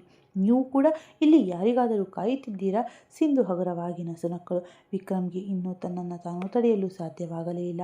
ಅವನು ಕುರ್ಚಿಯನ್ನು ಎಳೆಯುತ್ತಾ ಕುಳಿತುಕೊಂಡು ಹೇಳಿದನು. ಇದು ಯಾವುದೇ ಕಾಕತಾಳೀಯವಲ್ಲ ನಿಯಾ. ನಿಯಾಳ ದೃಷ್ಟಿ ತಕ್ಷಣವೇ ಅವನ ಕಡೆಗೆ ತಿರುಗಿತು. ವಿಕ್ರಮ್ ಅತ್ಯಂತ ಪ್ರೀತಿಯಿಂದ ಸಿಂಧುಳ ಕಡೆಗೆ ನೋಡುತ್ತಾ ಹೇಳಿದನು. ಇವಳೇ ಸಿಂಧು. ಅವನ ಧ್ವನಿ ಅತ್ಯಂತ ಮೃದು ಹಾಗೂ ಭಾವುಕವಾಗಿತ್ತು. ನನ್ನ ಪ್ರೀತಿ ಮತ್ತು ಬಹುಶಃ ಇನ್ನು ಮುಂದೆ ನನ್ನ ಇಡೀ ಪ್ರಪಂಚವೂ ಇವಳೇ. ಈ ಮಾತನ್ನು ಅವನು ಅತ್ಯಂತ ಆಳವಾದ ಧ್ವನಿಯಲ್ಲಿ ಹೇಳಿದನು. ನಂತರ ಅವನು ನಿಯಾಳ ತಲೆಯ ಮೇಲೆ ಪ್ರೀತಿಯಿಂದ ಕೈ ಇಟ್ಟು ಸಿಂಧುಗೆ ಪರಿಚಯಿಸಿದನು ಮತ್ತು ಸಿಂಧು, ಇವಳೇ ನಿಯಾ, ನನ್ನ ತಂಗಿ, ನನ್ನ ಮಗು, ನನ್ನ ಪ್ರಾಣ ಮತ್ತು ನನ್ನ ಇಡೀ ದಿನದ ನಾಟಕದ ರಾಣಿ. ನಿಯಾ ಕೆಲವು ಸೆಕೆಂಡ್ಗಳ ಕಾಲ ಇಬ್ಬರನ್ನ ಹಾಗೆಯೇ ನೋಡುತ್ತಾ ನಿಂತಳು. ಅವಳ ಮುಖದಲ್ಲಿ ಎಂತಹ ದೊಡ್ಡ ಆಘಾತವಿತ್ತೆಂದರೆ ಅವಳಿಗೆ ತನ್ನ ಕಣ್ಣೆದುರು ನಡೆಯುತ್ತಿರುವುದನ್ನು ನಂಬಲು ಸಾಧ್ಯವಾಗುತ್ತಿರಲಿಲ್ಲ. ಅಂದರೆ ಅವಳು ಅತ್ಯಂತ ನಿಧಾನವಾಗಿ ಕೇಳಿದಳು, ಅಣ್ಣ ನೀನು ಸಿಂಧು ಅಕ್ಕನ್ನ? ವಿಕ್ರಮ್ ಹಗುರವಾಗಿ ನಕ್ಕನು. ಏನಾಯಿತು? ನಿನ್ನ ಅತ್ತಿಗೆಗೆ ನಿನಗೆ ಇಷ್ಟವಾಗಲಿಲ್ಲವೇ ಅಣ್ಣ? ನಿಯಾಳ ಕಣ್ಣುಗಳು ತಕ್ಷಣವೇ ಆನಂದ ಬಾಷ್ಪದಿಂದ ತುಂಬಿ ಬಂದವು. ಅಂಥದ್ದೇನೂ ಇಲ್ಲ ಅಣ್ಣ, ನಾನು ತುಂಬ ಅಂದರೆ ತುಂಬ ಸಂತೋಷವಾಗಿದ್ದೇನೆ. ನನ್ನ ಬದುಕಿನಲ್ಲಿ ಎಂದಾದರೂ ಅತ್ತಿಗೆ ಬರುವುದಾದರೆ ಅದು ಕೇವಲ ಸಿಂಧು ಅಕ್ಕನಂತೆಯೇ ಇರಬೇಕು ಎಂದು ನಾನು ಯಾವಾಗಲೂ ಬಯಸುತ್ತಿದ್ದೆ. ಆದರೆ ನೀವಿಬ್ಬರೇ ಆ ವ್ಯಕ್ತಿಗಳು ಎಂದು ನಾನು ಕನಸಿನಲ್ಲಿಯೂ ಊಹಿಸಿರಲಿಲ್ಲ. ಅವಳು ನಗುತ್ತಲೇ ಕಣ್ಣೀರನ್ನು ಹಾಕಲಾರಂಭಿಸಿದಳು. ಇದು ಅತ್ಯಂತ ಸುಂದರವಾದ ಅಚ್ಚರಿ ಅಣ್ಣ. ಮರುಕ್ಷಣವೇ ಅವಳು ಎದ್ದು ಬಂದು ವಿಕ್ರಮ್ನನ್ನು ಬಿಗಿಯಾಗಿ ಅಪ್ಪಿಕೊಂಡಳು. ನಾನು ನಿನ್ನನ್ನು ಪ್ರೀತಿಸುತ್ತೇನೆ ಅಣ್ಣ. ವಿಕ್ರಮ್ ಕೂಡ ಅವಳನ್ನು ಹತ್ತಿರ ಸೆಳೆದುಕೊಂಡನು. ಅವನ ಕಣ್ಣುಗಳು ಸ್ವಲ್ಪ ಒದ್ದೆಯಾಗಿದ್ದವು. ನಾನು ನಿನ್ನನ್ನು ಪ್ರೀತಿಸುತ್ತೇನೆ. ನಂತರ ನಿಯಾ ಇದ್ದಕ್ಕಿದ್ದಂತೆ ಸ್ವಲ್ಪ ಗಂಭೀರವಾಗಿ ಕೇಳಿದಳು, ಆದರೆ ಸಮರ್? ವಿಕ್ರಮ್ ಕೆಲವು ಸೆಕೆಂಡ್ಗಳ ಕಾಲ ಮೌನವಾಗಿದ್ದನು. ನಂತರ ಅತ್ಯಂತ ಮೃದುವಾಗಿ ಹೇಳಿದನು, ಸಮರ್ ನನ್ನದೇ ಸ್ವಂತ ಮಗ ನಿಯಾ. ನಿಯಾ ಇದನ್ನು ಕೇಳಿ ಸಂಪೂರ್ಣವಾಗಿ ಸ್ತಬ್ಧಳಾಗಿ ನಿಂತುಬಿಟ್ಟಳು. ಉಳಿದ ವಿಷಯಗಳನ್ನು ವಿಕ್ರಮ್ ಸಿಂಧುಳ ಕಡೆಗೆ ನೋಡುತ್ತಾ ಹೇಳಿದನು, ನಿನಗೆ ಸಿಂಧು ತಿಳಿಯುತ್ತಾಳೆ. ಸದ್ಯಕ್ಕೆ ಆ ವಿಷಯವನ್ನು ಮತ್ತೆ ನೆನಪಿಸಿಕೊಂಡು ಆಡುವುದು ನನಗೆ ಸ್ವಲ್ಪ ಕಷ್ಟವಾಗುತ್ತದೆ. ನಿಯಾ ತಕ್ಷಣವೇ ಅರ್ಥ ಮಾಡಿಕೊಂಡಳು, ಇದರ ಹಿಂದೆ ಯಾವುದೋ ಅತ್ಯಂತ ಆಳವಾದ ಕಥೆಯಿದೆ ಎಂದು. ಅವಳು ಇನ್ನೂ ಯಾವುದೇ ಪ್ರಶ್ನೆಗಳನ್ನು ಕೇಳದೆ ಕೇವಲ ನಿಧಾನವಾಗಿ ತಲೆಯಾಡಿಸಿದಳು. ನಂತರ ವಾತಾವರಣವನ್ನು ಸಹಜಗೊಳಿಸಲು ವಿಕ್ರಮ್ ಎಲ್ಲರಿಗೂ ಇಷ್ಟವಾದ ಊಟವನ್ನು ಆರ್ಡರ್ ಮಾಡಿದನು. ಸ್ವಲ್ಪ ಸಮಯದ ನಂತರ ಮೂವರು ಒಟ್ಟಿಗೆ ಕುಳಿತು ಊಟ ಮಾಡಲಾರಂಭಿಸಿದರು. ಸಿಂಧುಗೆ ಇಂದು ಮೊದಲ ಬಾರಿಗೆ ಅನಿಸಿತ್ತು ತಾನು ನಿಜವಾಗಿಯೂ ಒಂದು ಸುಂದರವಾದ ಕುಟುಂಬದ ಭಾಗವಾಗಿದ್ದೇನೆ ಎಂದು. ವಿಕ್ರಮ್ ಮಧ್ಯೆ ಮಧ್ಯೆ ಅವಳನ್ನೇ ನೋಡುತ್ತಿದ್ದನು ಮತ್ತು ಪ್ರತಿ ಬಾರಿಯೂ ಅವನ ಕಣ್ಣುಗಳಲ್ಲಿ ಒಂದು ಅಪಾರವಾದ ನೆಮ್ಮದಿ ಎದ್ದು ಕಾಣಿಸುತ್ತಿತ್ತು. ಸ್ವಲ್ಪ ಸಮಯದ ನಂತರ ವಿಕ್ರಮ್ ಫೋನ್ ರಿಂಗ್ ಆಯಿತು. ಅವನ ಕರೆ ಸ್ವೀಕರಿಸಿ ಮಾತನಾಡಿ ನಂತರ ಹೇಳಿದನು, ನಾನು ಒಂದು ಸಣ್ಣ ಕೆಲಸದ ಸಭೆಗಾಗಿ ಕೆಲವೆಡೆ ಹೋಗಬೇಕಾಗಿದೆ. ಕೇವಲ 15ರಿಂದ 20 ನಿಮಿಷದಲ್ಲಿ ಬರುತ್ತೇನೆ. ನಿಯಾ ತಕ್ಷಣವೇ ಕಾಲೆಳೆದಳು. ಖಂಡಿತವಾಗಿ ಹೋಗಿ ಮಿಸ್ಟರ್ ಹೆಗಡೆಯವರೇ. ವಿಕ್ರಮ್ ನಗುತ್ತಾ ಹೊರಡುವ ಮುನ್ನ ಸಿಂಧುಳ ಕಡೆಗೆ ಒಂದು ದೃಷ್ಟಿ ಹರಿಸಿದನು. ನಾನು ಬೇಗ ಬರುತ್ತೇನೆ. ಅವನು ಹೋದ ತಕ್ಷಣ ಆ ಮೇಜಿನ ಮೇಲೆ ಕೆಲವು ಸೆಕೆಂಡ್ಗಳ ಕಾಲ ಮೌನ ಆವರಿಸಿತ್ತು. ನಂತರ ನಿಯಾ ನಿಧಾನವಾಗಿ ಸಿಂಧುಳ ಹತ್ತಿರ ಸರಿದು ಕುಳಿತುಕೊಂಡಳು. ಅಕ್ಕ, ದಯವಿಟ್ಟು ನನಗೆ ನಿಜ ಏನೆಂಬುದನ್ನು ತಿಳಿಸಿ. ಅವಳ ಧ್ವನಿ ಆತಂಕವಿತ್ತು ಮತ್ತು ಸಿಂಧು ನಿಧಾನವಾಗಿ ನಿಯಾಗೆ ಇಡೀ ಕಥೆಯನ್ನು ಹೇಳಲಾರಂಭಿಸಿದಳು. ಅಂದು ನಡೆದ ಆ ರಾತ್ರಿಯ ಘಟನೆ, ವರ್ಷಗಳ ತಪ್ಪು ತಿಳುವಳಿಕೆ, ಸಮರ್ನ ಜನನ ಮತ್ತು ವಿಕ್ರಮ್ ಕಳೆದ 5 ವರ್ಷಗಳಿಂದ ಅವಳನ್ನು ಹುಡುಕುತ್ತಿದ್ದು ಆ ನರಕ ಯಾತನೆ. ನಿಯಾ ಎಲ್ಲವನ್ನು ಕೇಳುತ್ತಾ ಸಂಪೂರ್ಣವಾಗಿ ಮೌನವಾಗಿ ಬಿಟ್ಟಳು. ಅವಳ ಕಣ್ಣುಗಳು ಪೂರ್ತಿಯಾಗಿ ತುಂಬಿ ಬಂದವು. ಅಣ್ಣ, ಅವಳ ತುಟಿಗಳು ನಡುಗಿದ್ದವು. ಕಳೆದ 5 ವರ್ಷಗಳಿಂದ ಇಷ್ಟೆಲ್ಲ ನೋವನ್ನು ಆತ ಒಬ್ಬನೇ ಅನುಭವಿಸುತ್ತಿದ್ದಾನೆ. ನನಗೆ ಈ ವಿಷಯ ತಿಳಿಯಲೇ ಇಲ್ಲವಲ್ಲ. ನಂತರ ಅವಳು ತಕ್ಷಣವೇ ಸಿಂಧುಳ ಕೈಯನ್ನು ತನ್ನ ಕೈಗಳಲ್ಲಿ ಹಿಡಿದುಕೊಂಡು, ಧನ್ಯವಾದ ಅಕ್ಕ. ಸಿಂಧು ಸ್ವಲ್ಪ ಆಶ್ಚರ್ಯದಿಂದ ಕೇಳಿದಳು, ಯಾವುದಕ್ಕೆ ನಿಯಾ? ನನ್ನ ಅಣ್ಣನ ಬದುಕಿಗೆ ಮತ್ತೆ ಮರಳಿ ಬಂದಿದ್ದಕ್ಕಾಗಿ ಸಿಂಧು ಅಕ್ಕ. ನಿಯಾಳ ಕಣ್ಣುಗಳಲ್ಲಿ ಅತ್ಯಂತ ನಿಜವಾದ ಆಪ್ತತೆ ಮತ್ತು ಪ್ರೀತಿ ಎದ್ದು ಕಾಣಿಸುತ್ತಿತ್ತು. ಆತ ಇಂದು ನಿಜವಾಗಿಯೂ ಅತ್ಯಂತ ಸಂತೋಷವಾಗಿ ಕಾಣಿಸುತ್ತಿದ್ದಾನೆ. ರಾತ್ರಿ ತುಂಬ ತಡವಾಗಿತ್ತು. ವಿಕ್ರಮ್ ಕಾರನ್ನು ತಂದು ಸಿಂಧುಳ ಮನೆ ಹೊರಗಡೆ ನಿಲ್ಲಿಸಿದಾಗ ಇಡೀ ದಾರಿಯುದ್ದಕ್ಕೂ ಇಬ್ಬರ ನಡುವೆ ಹೆಚ್ಚಿನ ಮಾತುಕತೆಗಳೇನೂ ನಡೆದಿರಲಿಲ್ಲ. ಕಾರಿನಲ್ಲಿ ಒಂದು ರೀತಿಯ ಮೌನ ಆವರಿಸಿತ್ತು. ಆದರೆ ಆ ಮೌನದಲ್ಲೂ ಇಬ್ಬರಿಗೂ ಒಂದು ವಿಚಿತ್ರವಾದ ನೆಮ್ಮದಿ ಇತ್ತು. ಕಾರು ನಿಲ್ಲುತ್ತಿದ್ದಂತೆ ವಿಕ್ರಮ್ ಹೊರಗೆ ಬಂದು ಸಿಂಧುಳಿಗಾಗಿ ಕಾರಿನ ಬಾಗಿಲನ್ನು ತೆರೆದನು. ಮನೆ ಬಾಗಿಲನ್ನು ಅನುಪಮ ಅವರು ತೆರೆದರು. ವಿಕ್ರಮ್ನನ್ನು ನೋಡುತ್ತಿದ್ದಂತೆ ಅವರ ಮುಖದಲ್ಲಿ ಒಂದು ಮೃದುವಾದ ನಗು ಮೂಡಿತ್ತು. ಬನ್ನಿ ಮಗನೇ, ಅವರು ಅತ್ಯಂತ ಪ್ರೀತಿಯಿಂದ ಕರೆದರು. ಸಿಂಧು ಮೌನವಾಗಿ ಮನೆಯೊಳಗಡೆ ನಡೆದಳು. ವಿಕ್ರಮ್ನ ದೃಷ್ಟಿ ಒಂದು ಕ್ಷಣ ಅವಳ ದೃಷ್ಟಿಯನ್ನು ಸಂಧಿಸಿತು. ಇಬ್ಬರ ಕಣ್ಣುಗಳಲ್ಲೂ ಸಾವಿರಾರು ಮಾತುಗಳಿದ್ದು ನಿಜ, ಆದರೆ ಇಬ್ಬರೂ ಮೌನವಾಗುಳಿದರು. ನಾನು ಬರುತ್ತೇನೆ ಅಮ್ಮ, ವಿಕ್ರಮ್ ಅತ್ಯಂತ ಮೃದುವಾಗಿ ಹೇಳಿದರು. ಸಿಂಧು ಕೇವಲ ಹಗುರವಾಗಿ ತಲೆಯಾಡಿಸಿದಳು. ಅವನು ಹೋದ ನಂತರವೂ ಅವಳು ಕೆಲವು ಕ್ಷಣ ಬಾಗಿಲಲ್ಲಿ ನಿಂತಿದ್ದಳು. ಅವಳಿಗೆ ಅನಿಸುತ್ತಿತ್ತು ತನ್ನ ಬದುಕು ಎಷ್ಟು ವೇಗವಾಗಿ ಬದಲಾಗುತ್ತಿದೆ ಎಂದು, ಮತ್ತು ಅವಳು ಇನ್ನೂ ತನ್ನ ಭಾವನೆಗಳನ್ನು ಅರ್ಥ ಮಾಡಿಕೊಳ್ಳಲು ಪ್ರಯತ್ನಿಸುತ್ತಿದ್ದಳು. ಇತ್ತ ಕಾರಿನಲ್ಲಿ ಕುಳಿತ ತಕ್ಷಣ ನಿಯಾ ಮೃದುವಾಗಿ ನಗುವಿನೊಂದಿಗೆ ಹೇಳಿದಳು, ಅಣ್ಣ, ಸಿಂಧು ಅಕ್ಕ ನಿಜಕ್ಕೂ ತುಂಬ ಒಳ್ಳೆಯವರು. ವಿಕ್ರಮ್ ಒಂದು ಕ್ಷಣ ಅವಳ ಕಡೆಗೆ ನೋಡಿದನು. ನಂತರ ಅವನ ದೃಷ್ಟಿ ಮತ್ತೆ ರಸ್ತೆಯ ಮೇಲೆ ನೆಟ್ಟಿತ್ತು. ಆದರೆ ಅವನ ತುಟಿಗಳ ಮೇಲಿದ್ದ ಆ ಸಣ್ಣ ಸುಂದರ ನಗು ಹೇಳುತ್ತಿತ್ತು, ನಿಯಾಳ ಮಾತು ಅವನ ಹೃದಯಕ್ಕೆ ನೇರವಾಗಿ ಮುಟ್ಟಿದೆ ಎಂದು. ನಿಯಾ ಮತ್ತೆ ಅತ್ಯಂತ ನಿಧಾನವಾಗಿ ಹೇಳಿದಳು, ನೀನು ಅವಳ ಜೊತೆ ತುಂಬ ಸಂತೋಷವಾಗಿ ಕಾಣಿಸುತ್ತೀಯ ಅಣ್ಣ. ವಿಕ್ರಮ್ ಕೆಲವು ಸೆಕೆಂಡ್ಗಳ ಕಾಲ ಮೌನವಾಗಿದ್ದನು. ನಂತರ ಅತ್ಯಂತ ಮೃದುವಾದ ಧ್ವನಿಯಲ್ಲಿ ಹೇಳಿದನು, ಹೌದು. ಕೇವಲ ಇಷ್ಟೇ ಅವನ ಉತ್ತರವಾಗಿತ್ತು. ಆದರೆ ಆ ಒಂದು ಶಬ್ದದಲ್ಲಿ ಅವನ ಬದುಕಿನ ಇಡೀ ನೆಮ್ಮದಿ ಅಡಗಿತ್ತು. ಮನೆ ತಲುಪಿದಾಗ ಮರುದಿನ ಮುಂಜಾನೆ ಡ್ರಾಯಿಂಗ್ ರೂಮ್ನಲ್ಲಿ ಪುರೋಹಿತರು ಕುಳಿತು ಪಂಚಾಂಗವನ್ನು ನೋಡುತ್ತಿದ್ದರು. ಅವರ ಎದುರಿಗೆ ಮದುವೆಯ ಪತ್ರಿಕೆಗಳು, ಕೆಲವು ಮಾದರಿಗಳು ಮತ್ತು ಪೂಜೆಯ ತಟ್ಟೆಯನ್ನು ಇಡಲಾಗಿತ್ತು. ನಿಯಾ ನೀಲಿಮಾ, ಆನಂದರಾವ್ ಮೂವರು ಅಲ್ಲಿ ಕುಳಿತು ವಿಕ್ರಮ್ ಮೆಟ್ಟಿಲುಗಳಿಂದ ನಿಧಾನವಾಗಿ ಕೆಳಗಿಳಿದು ಬರುತ್ತಿದ್ದನು. ಅವನ ದೃಷ್ಟಿ ಮೊದಲು ಆ ಮದುವೆಯ ವಸ್ತುಗಳ ಮೇಲೆ ಬಿತ್ತು. ಒಂದು ಕ್ಷಣ ಅವನ ಹೆಜ್ಜೆಗಳು ಅಲ್ಲಿ ನಿಂತಾದವು. ನಿಜವಾಗಿಯೂ ಇನ್ನು ಕೆಲವು ದಿನಗಳಲ್ಲಿ ಅವನ ಮತ್ತು ಸಿಂಧುವಿನ ಮದುವೆ ನಡೆಯಲಿದೆ ಎಂಬುದು ಅರಿವು ಅವನಿಗೆ ಮೂಡಿತು. ಬನ್ನಿ ನಮ್ಮ ಸಾಹೇಬರೇ, ಆನಂದರಾವ್ ಮುಗುಳ್ನಗುತ್ತಾ ಹೇಳಿದರು. ಪುರೋಹಿತರು ಮದುವೆಯ ಒಳ್ಳೆಯ ಶುಭಗಳಿಗೆಯನ್ನು ನೋಡುತ್ತಿದ್ದಾರೆ. ವಿಕ್ರಮ್ ಕೂಡ ಬಂದು ಅವರ ಜೊತೆ ಕುಳಿತುಕೊಂಡನು. ಪುರೋಹಿತರು ತಮ್ಮ ಕನ್ನಡಕವನ್ನು ಸರಿಪಡಿಸಿಕೊಳ್ಳುತ್ತಾ ಹೇಳಿದರು, ಇಂದಿನಿಂದ ಸರಿಯಾಗಿ 2 ದಿನಗಳ ನಂತರ ಅತ್ಯಂತ ಶ್ರೇಷ್ಠವಾದ ಶುಭಗಳಿಗೆ ಇದೆ ಮತ್ತು ಅದಾದ ನಂತರ ಮತ್ತೊಂದು ಶುಭಗಳಿಗೆ ಮುಂದಿನ ವಾರದಲ್ಲಿದೆ. ಯಾರಾದರೂ ಏನಾದರೂ ಹೇಳುವ ಮುನ್ನವೇ ಆನಂದರಾವ್ ತಕ್ಷಣವೇ ನುಡಿದರು, ನಾವು ಯೋಚಿಸಿದ್ದೇವೆ ವಿಕ್ರಮ್ ಮದುವೆಯನ್ನು ಇನ್ನೂ 2 ದಿನಗಳ ನಂತರ ಇರುವ ಶುಭಗಳಿಗೆಯಲ್ಲೇ ಮುಗಿಸಿಬಿಡೋಣ ಎಂದು. ಏಕೆಂದರೆ ನಿನ್ನ ಕೆಲಸಕ್ಕೆ ಸಂಬಂಧಿಸಿದಂತೆ ಸತತವಾಗಿ ಕರೆಗಳು ಬರುತ್ತಿವೆ. ಎಷ್ಟೋ ದೊಡ್ಡ ಯೋಜನೆಗಳು ಬಾಕಿ ಇವೆ. ಅದರಿಂದ ಇನ್ನೂ ತಡ ಮಾಡುವುದು ಬೇಡ. ವಿಕ್ರಮ್ ಅವರ ಕಡೆಗೆ ನೋಡಿದನು. ಅವನ ಕಣ್ಣುಗಳು ಅತ್ಯಂತ ಮೃದುವಾದ ಭಾವುಕತೆ ಮೂಡಿತು. ಧನ್ಯವಾದಗಳು ಮಾಮ ಮತ್ತು ಧನ್ಯವಾದಗಳು ಅಮ್ಮ. ನಾನು ಕೂಡ ಇದನ್ನೇ ಹೇಳಲು ಬಯಸಿದ್ದೆ. ಅವನ ಧ್ವನಿ ನಿಜಕ್ಕೂ ತುಂಬಿ ಬಂದಿತು. ನಾನು ಕೂಡ ನಿಮ್ಮ ಹತ್ತಿರ ಇದನ್ನೇ ವಿನಂತಿಸಿಕೊಳ್ಳಲು ಬಂದಿದ್ದೆ. ನೀಲಿಮಾ ಅತ್ಯಂತ ಪ್ರೀತಿಯಿಂದ ನಗುತ್ತಾ ಅವನ ತಲೆಯ ಮೇಲೆ ಕೈ ಸವರುತ್ತಾ ಕೇಳಿದರು, ನನ್ನ ಕಂದ ಈಗ ಸಂತೋಷವಾಗಿದ್ದಾನೆ ತಾನೆ? ವಿಕ್ರಮ್ನ ಕಣ್ಣುಗಳು ಆನಂದ ಬಾಷ್ಪದಿಂದ ಮಿನುಗುತ್ತಿದ್ದವು. ಮರುಕ್ಷಣವೇ ಅವನು ಬಾಗಿ ನೀಲಿಮಾ ಅವರನ್ನು ಬಿಗಿಯಾಗಿ ಅಪ್ಪಿಕೊಂಡನು. ತುಂಬ ಅಮ್ಮ. ಅವನ ಧ್ವನಿ ಅತ್ಯಂತ ಕ್ಷೀಣವಾಗಿ ಹೊರಬಂದಿತ್ತು. ಇವೆಲ್ಲವನ್ನ ನೋಡುತ್ತಾ ಹಗುರವಾಗಿ ನಸುನಕ್ಕಳು. ಅವಳ ಮುಖದಲ್ಲೂ ತನ್ನ ಅಣ್ಣನ ಬದುಕು ಹಸನಾಗುತ್ತಿದೆ ಎಂಬ ಪರಮ ನೆಮ್ಮದಿ ಸ್ಪಷ್ಟವಾಗಿ ಕಾಣುತ್ತಿತ್ತು. ಸ್ವಲ್ಪ ಸಮಯದ ನಂತರ ಶುಭಗಳಿಗೆ ನಿಶ್ಚಯವಾಯಿತು ಮತ್ತು ಮನೆಯಲ್ಲಿ ಸಣ್ಣದಾಗಿ ಮದುವೆಯ ಸಿದ್ಧತೆಗಳ ಮಾತುಕತೆ ಆರಂಭವಾಗಿತ್ತು. ಸಂಜೆಯ ವೇಳೆ ನಿಯಾಳನ್ನು ಕರೆದೊಯ್ಯಲು ಅವರ ಪತಿ ಇವರು ಮನೆಗೆ ಬಂದರು.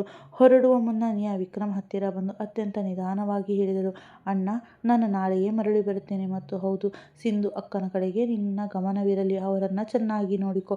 ವಿಕ್ರಮ್ ಕೇವಲ ಹಗುರವಾಗಿ ನಸುನಕ್ಕನು. ಮರುದಿನ ಮಧ್ಯಾಹ್ನ ವಿಕ್ರಮ್ ಸ್ವಂತ ಸಿಂಧುಳನ್ನು ಕರೆದುಕೊಂಡು ಹೋಗಲು ಅವಳ ಮನೆಯನ್ನು ತಲುಪಿದನು. ಇಂದು ಅವನ ಮುಖದಲ್ಲಿ ಮೊದಲಿಗಿಂತ ಆ ತಳಮಳ ಆತಂಕ ಇರಲಿಲ್ಲ. ಅದರ ಜಾಗದಲ್ಲಿ ಒಂದು ಅಪಾರವಾದ ಶಾಂತತೆ ಇತ್ತು. ಏಕೆಂದರೆ ಈಗ ಅವನಿಗೆ ತನ್ನ ಸಂಬಂಧದ ಮೇಲೆ ಸಂಪೂರ್ಣವಾದ ನಂಬಿಕೆ ಮೂಡಿತ್ತು. ಸಿಂಧು ಅತ್ಯಂತ ಸರಳವಾದ ಹಗುರ ಬಣ್ಣದ ಚೂಡಿದಾರ್ ಧರಿಸಿ ಹೊರಗೆ ಬಂದಳು. ಅವಳ ಕಣ್ಣುಗಳಲ್ಲಿ ಇನ್ನೂ ಆ ಸಣ್ಣ ಮುಜುಗರವಿತ್ತು. ನಿಜ, ಆದರೆ ಮೊದಲಿಗಿಂತ ಆ ಅಂತರ ಇರಲಿಲ್ಲ. ಹೊರಡೋಣವೇ? ವಿಕ್ರಮ್ ಕಾರಿನ ಬಾಗಿಲನ್ನು ತೆರೆಯುತ್ತಾ ಅತ್ಯಂತ ಮೃದುವಾಗಿ ಕೇಳಿದನು. ಸಿಂಧು ಮೌನವಾಗಿ ಕಾರಿನೊಳಗೆ ಕುಳಿತುಕೊಂಡಳು. ಕೆಲವು ಸಮಯ ಇಬ್ಬರ ನಡುವೆ ನಿಶ್ಶಬ್ದ ಆವರಿಸಿತ್ತು. ನಂತರ ವಿಕ್ರಮ್ ನಿಧಾನವಾಗಿ ಹೇಳಿದನು, ಸಿಂಧು, ನಮ್ಮ ಮದುವೆ ಸಂಪೂರ್ಣವಾಗಿ ನೀನು ಹೇಗೆ ಬಯಸುತ್ತೀಯೋ ಹಾಗೆ ನಡೆಯುತ್ತಿದೆ. ಅತ್ಯಂತ ಸರಳವಾಗಿ, ಯಾವುದೇ ಆಡಂಬರ ಮತ್ತು ಶಬ್ದಗಳಿಲ್ಲದೆ. ಸಿಂಧು ಅವನ ಮುಖದ ಕಡೆಗೆ ನೋಡಿದಳು. ವಿಕ್ರಮ್ ನಗುರವಾಗಿ ನಗುತ್ತಾ ಹೇಳಿದನು, ಆದರೆ ನನ್ನ ಹೆಂಡತಿಗಾಗಿ ಒಂದು ಸುಂದರವಾದ ಮದುವೆಯ ಉಡುಪನ್ನು ಕೊಡಿಸುವ ಹಕ್ಕು ನನಗಿದೆ ಅಲ್ವಾ? ಅವನ ಧ್ವನಿ ಅತ್ಯಂತ ಮೃದುವಾದ ಆಪ್ತತೆಯಿಂದಿತ್ತು. ಸಿಂಧು ಕೆಲವು ಕ್ಷಣ ಮೌನವಾಗಿದ್ದಳು. ನಂತರ ನಿಧಾನವಾಗಿ ಹೇಳಿದಳು, ನನಗೆ ಇಷ್ಟೊಂದು ಬೆಲೆ ಬಾಳುವ ವಸ್ತುಗಳ ಅಭ್ಯಾಸವಿಲ್ಲ. ಹಾಗಾದರೆ ಇನ್ನು ಮುಂದೆ ಅಭ್ಯಾಸ ಮಾಡಿಕೊ. ವಿಕ್ರಮ್ ಅವಳ ಕಡೆಗೆ ನೋಡದೆಯೇ ಕಾರು ಚಲಾಯಿಸುತ್ತಾ ಹೇಳಿದನು, ಏಕೆಂದರೆ ಇನ್ನು ಮುಂದೆ ನಿನ್ನನ್ನು ಮುದ್ದಿಸುವ, ನಿನ್ನ ಎಲ್ಲ ಆಸೆಗಳನ್ನು ಪೂರೈಸುವ ಸಂಪೂರ್ಣ ಹಕ್ಕು ನನಗಿದೆ. ಅವನ ಆ ಮಾತುಗಳನ್ನು ಕೇಳಿದ ತಕ್ಷಣ ಸಿಂಧುಳ ತುಟಿಗಳ ಮೇಲೆ ತನಗೆ ತಿಳಿಯದೆ ಒಂದು ಸಣ್ಣ ಸುಂದರ ನಗು ಮೂಡಿತು. ವಿಕ್ರಮ್ ಮೊದಲ ಬಾರಿಗೆ ಅವಳ ಮುಖದಲ್ಲಿ ಅಂತಹ ಒಂದು ನಿರಾಳವಾದ ನಗುವನ್ನು ನೋಡುತ್ತಿದ್ದನು. ಅವನ ದೃಷ್ಟಿ ಕೆಲವು ಕ್ಷಣ ಅವಳ ಮುಖದ ಮೇಲೆಯೇ ಸ್ಥಿರವಾಗಿ ನಿಂತು ಬಿಟ್ಟಿತ್ತು. ಸ್ವಲ್ಪ ಸಮಯದ ನಂತರ ಕಾರು ನಗರದ ಅತ್ಯಂತ ದೊಡ್ಡ ಸ್ಟುಡಿಯೋದ ಮುಂಭಾಗಕ್ಕೆ ಬಂದು ನಿಂತಿತ್ತು. ಹೊರಗಿನಿಂದ ಆ ದೊಡ್ಡ ಗಾಜಿನ ಬಾಗಿಲುಗಳು, ಮಿನುಗುತ್ತಿದ್ದವು ದೀಪಗಳು ಮತ್ತು ಒಳಗಿನ ಸಿಬ್ಬಂದಿಗಳನ್ನು ನೋಡಿ ಸಿಂಧು ತನಗೆ ತಿಳಿಯದಂತೆ ಸ್ವಲ್ಪ ಮುಜುಗರ ಹಾಗೂ ಅಸಹಜತೆಗೆ ಒಳಗಾದಳು. ಅವಳು ತಕ್ಷಣವೇ ತನ್ನ ದುಪ್ಪಟ್ಟವನ್ನು ಸರಿಪಡಿಸಿಕೊಳ್ಳುತ್ತಾ ವಿಕ್ರಮ್ ಅವಳ ಮುಖದಲ್ಲಿನ ಆ ಮುಜುಗರವನ್ನು ತಕ್ಷಣವೇ ಗುರುತಿಸಿದನು. ಅವನು ಅತ್ಯಂತ ಶಾಂತ ಹಾಗೂ ಧೈರ್ಯ ತುಂಬ ಧ್ವನಿಯಲ್ಲಿ ಹೇಳಿದನು, ಸಿಂಧು, ನೀನು ಯಾರ ಎದುರಲ್ಲೂ ನಿನ್ನನ್ನು ಕೀಳಾಗಿ ಅಥವಾ ಸಣ್ಣದಾಗಿ ಭಾವಿಸುವ ಅಗತ್ಯವಿಲ್ಲ. ಸಿಂಧು ಅವನ ಕಣ್ಣುಗಳನ್ನು ನೋಡಿದಳು. ಆ ಕಣ್ಣುಗಳಲ್ಲಿ ಯಾವುದೇ ರೀತಿಯ ಆಡಂಬರವಿರಲಿಲ್ಲ, ಕೇವಲ ಅತ್ಯಂತ ಪರಿಶುದ್ಧವಾದ ಸತ್ಯವಿತ್ತು. ಮರುಕ್ಷಣವೇ ವಿಕ್ರಮ್ ಕಾರಿನ ಬಾಗಿಲನ್ನು ತೆರೆದು ಅವಳ ಕಡೆಗೆ ತನ್ನ ಕೈಯನ್ನು ಚಾಚಿದನು. ನಡೆಯಿರಿ ಮಿಸಸ್ ವಿಕ್ರಮ್ ಹೆಗಡೆ, ಆಗಲೂ ಮೊದಲು ಹೆಜ್ಜೆ ಸಿದ್ಧತೆಯನ್ನು ಮಾಡೋಣ. ಅವನ ಆ ಮಾತನ್ನು ಕೇಳುತ್ತಿದ್ದಂತೆ ಸಿಂಧುಳ ಎದೆಬಡಿತ ಒಂದು ಕ್ಷಣ ಹಾಗೆ ನಿಂತಂತಾಯಿತು. ಮರುಕ್ಷಣವೇ ಅವಳ ತುಟಿಗಳ ಮೇಲೆ ಅತ್ಯಂತ ಮೃದುವಾದ ಆದರೆ ಬದುಕಿನ ಅತ್ಯಂತ ಸುಂದರವಾದ ನಗು ಮೂಡಿತ್ತು. ಧನ್ಯವಾದಗಳು. ಇಂದಿನ ಸಂಚಿಕೆ ನಿಮಗೆ ಹೇಗನಿಸ್ತು ಅಂತ ಕಮೆಂಟ್ ಬಾಕ್ಸ್ನಲ್ಲಿ ಮರೆಯದೇ ತಿಳಿಸಿ. ಜೊತೆಗೆ ನನ್ನನ್ನು ಕ್ಷಮಿಸಿ, ನಿನ್ನೆ ವಿಡಿಯೋನ ಅಪ್ಲೋಡ್ ಮಾಡಲು ಆಗಲಿಲ್ಲ. ನಾಳಿನ ವಿಡಿಯೋವನ್ನು ಮಧ್ಯಾಹ್ನ 12 ಗಂಟೆಗೆ ಅಪ್ಲೋಡ್ ಮಾಡುತ್ತೇನೆ. ಮತ್ತೆ ಮುಂದಿನ ಸಂಚಿಕೆಯಲ್ಲಿ ಭೇಟಿಯಾಗೋಣ. ಅಲ್ಲಿಯವರೆಗೂ ಖುಷಿಯಾಗಿರಿ, ಆರೋಗ್ಯವಾಗಿರಿ. ಜೊತೆಗೆ ಮರೆಯದೇ ಚಾನಲನ್ನು ಸಬ್ಸ್ಕ್ರೈಬ್ ಮಾಡಿಕೊಂಡು ಈ ಕನ್ನಡತೆಯನ್ನು ಪ್ರೋತ್ಸಾಹಿಸಿ.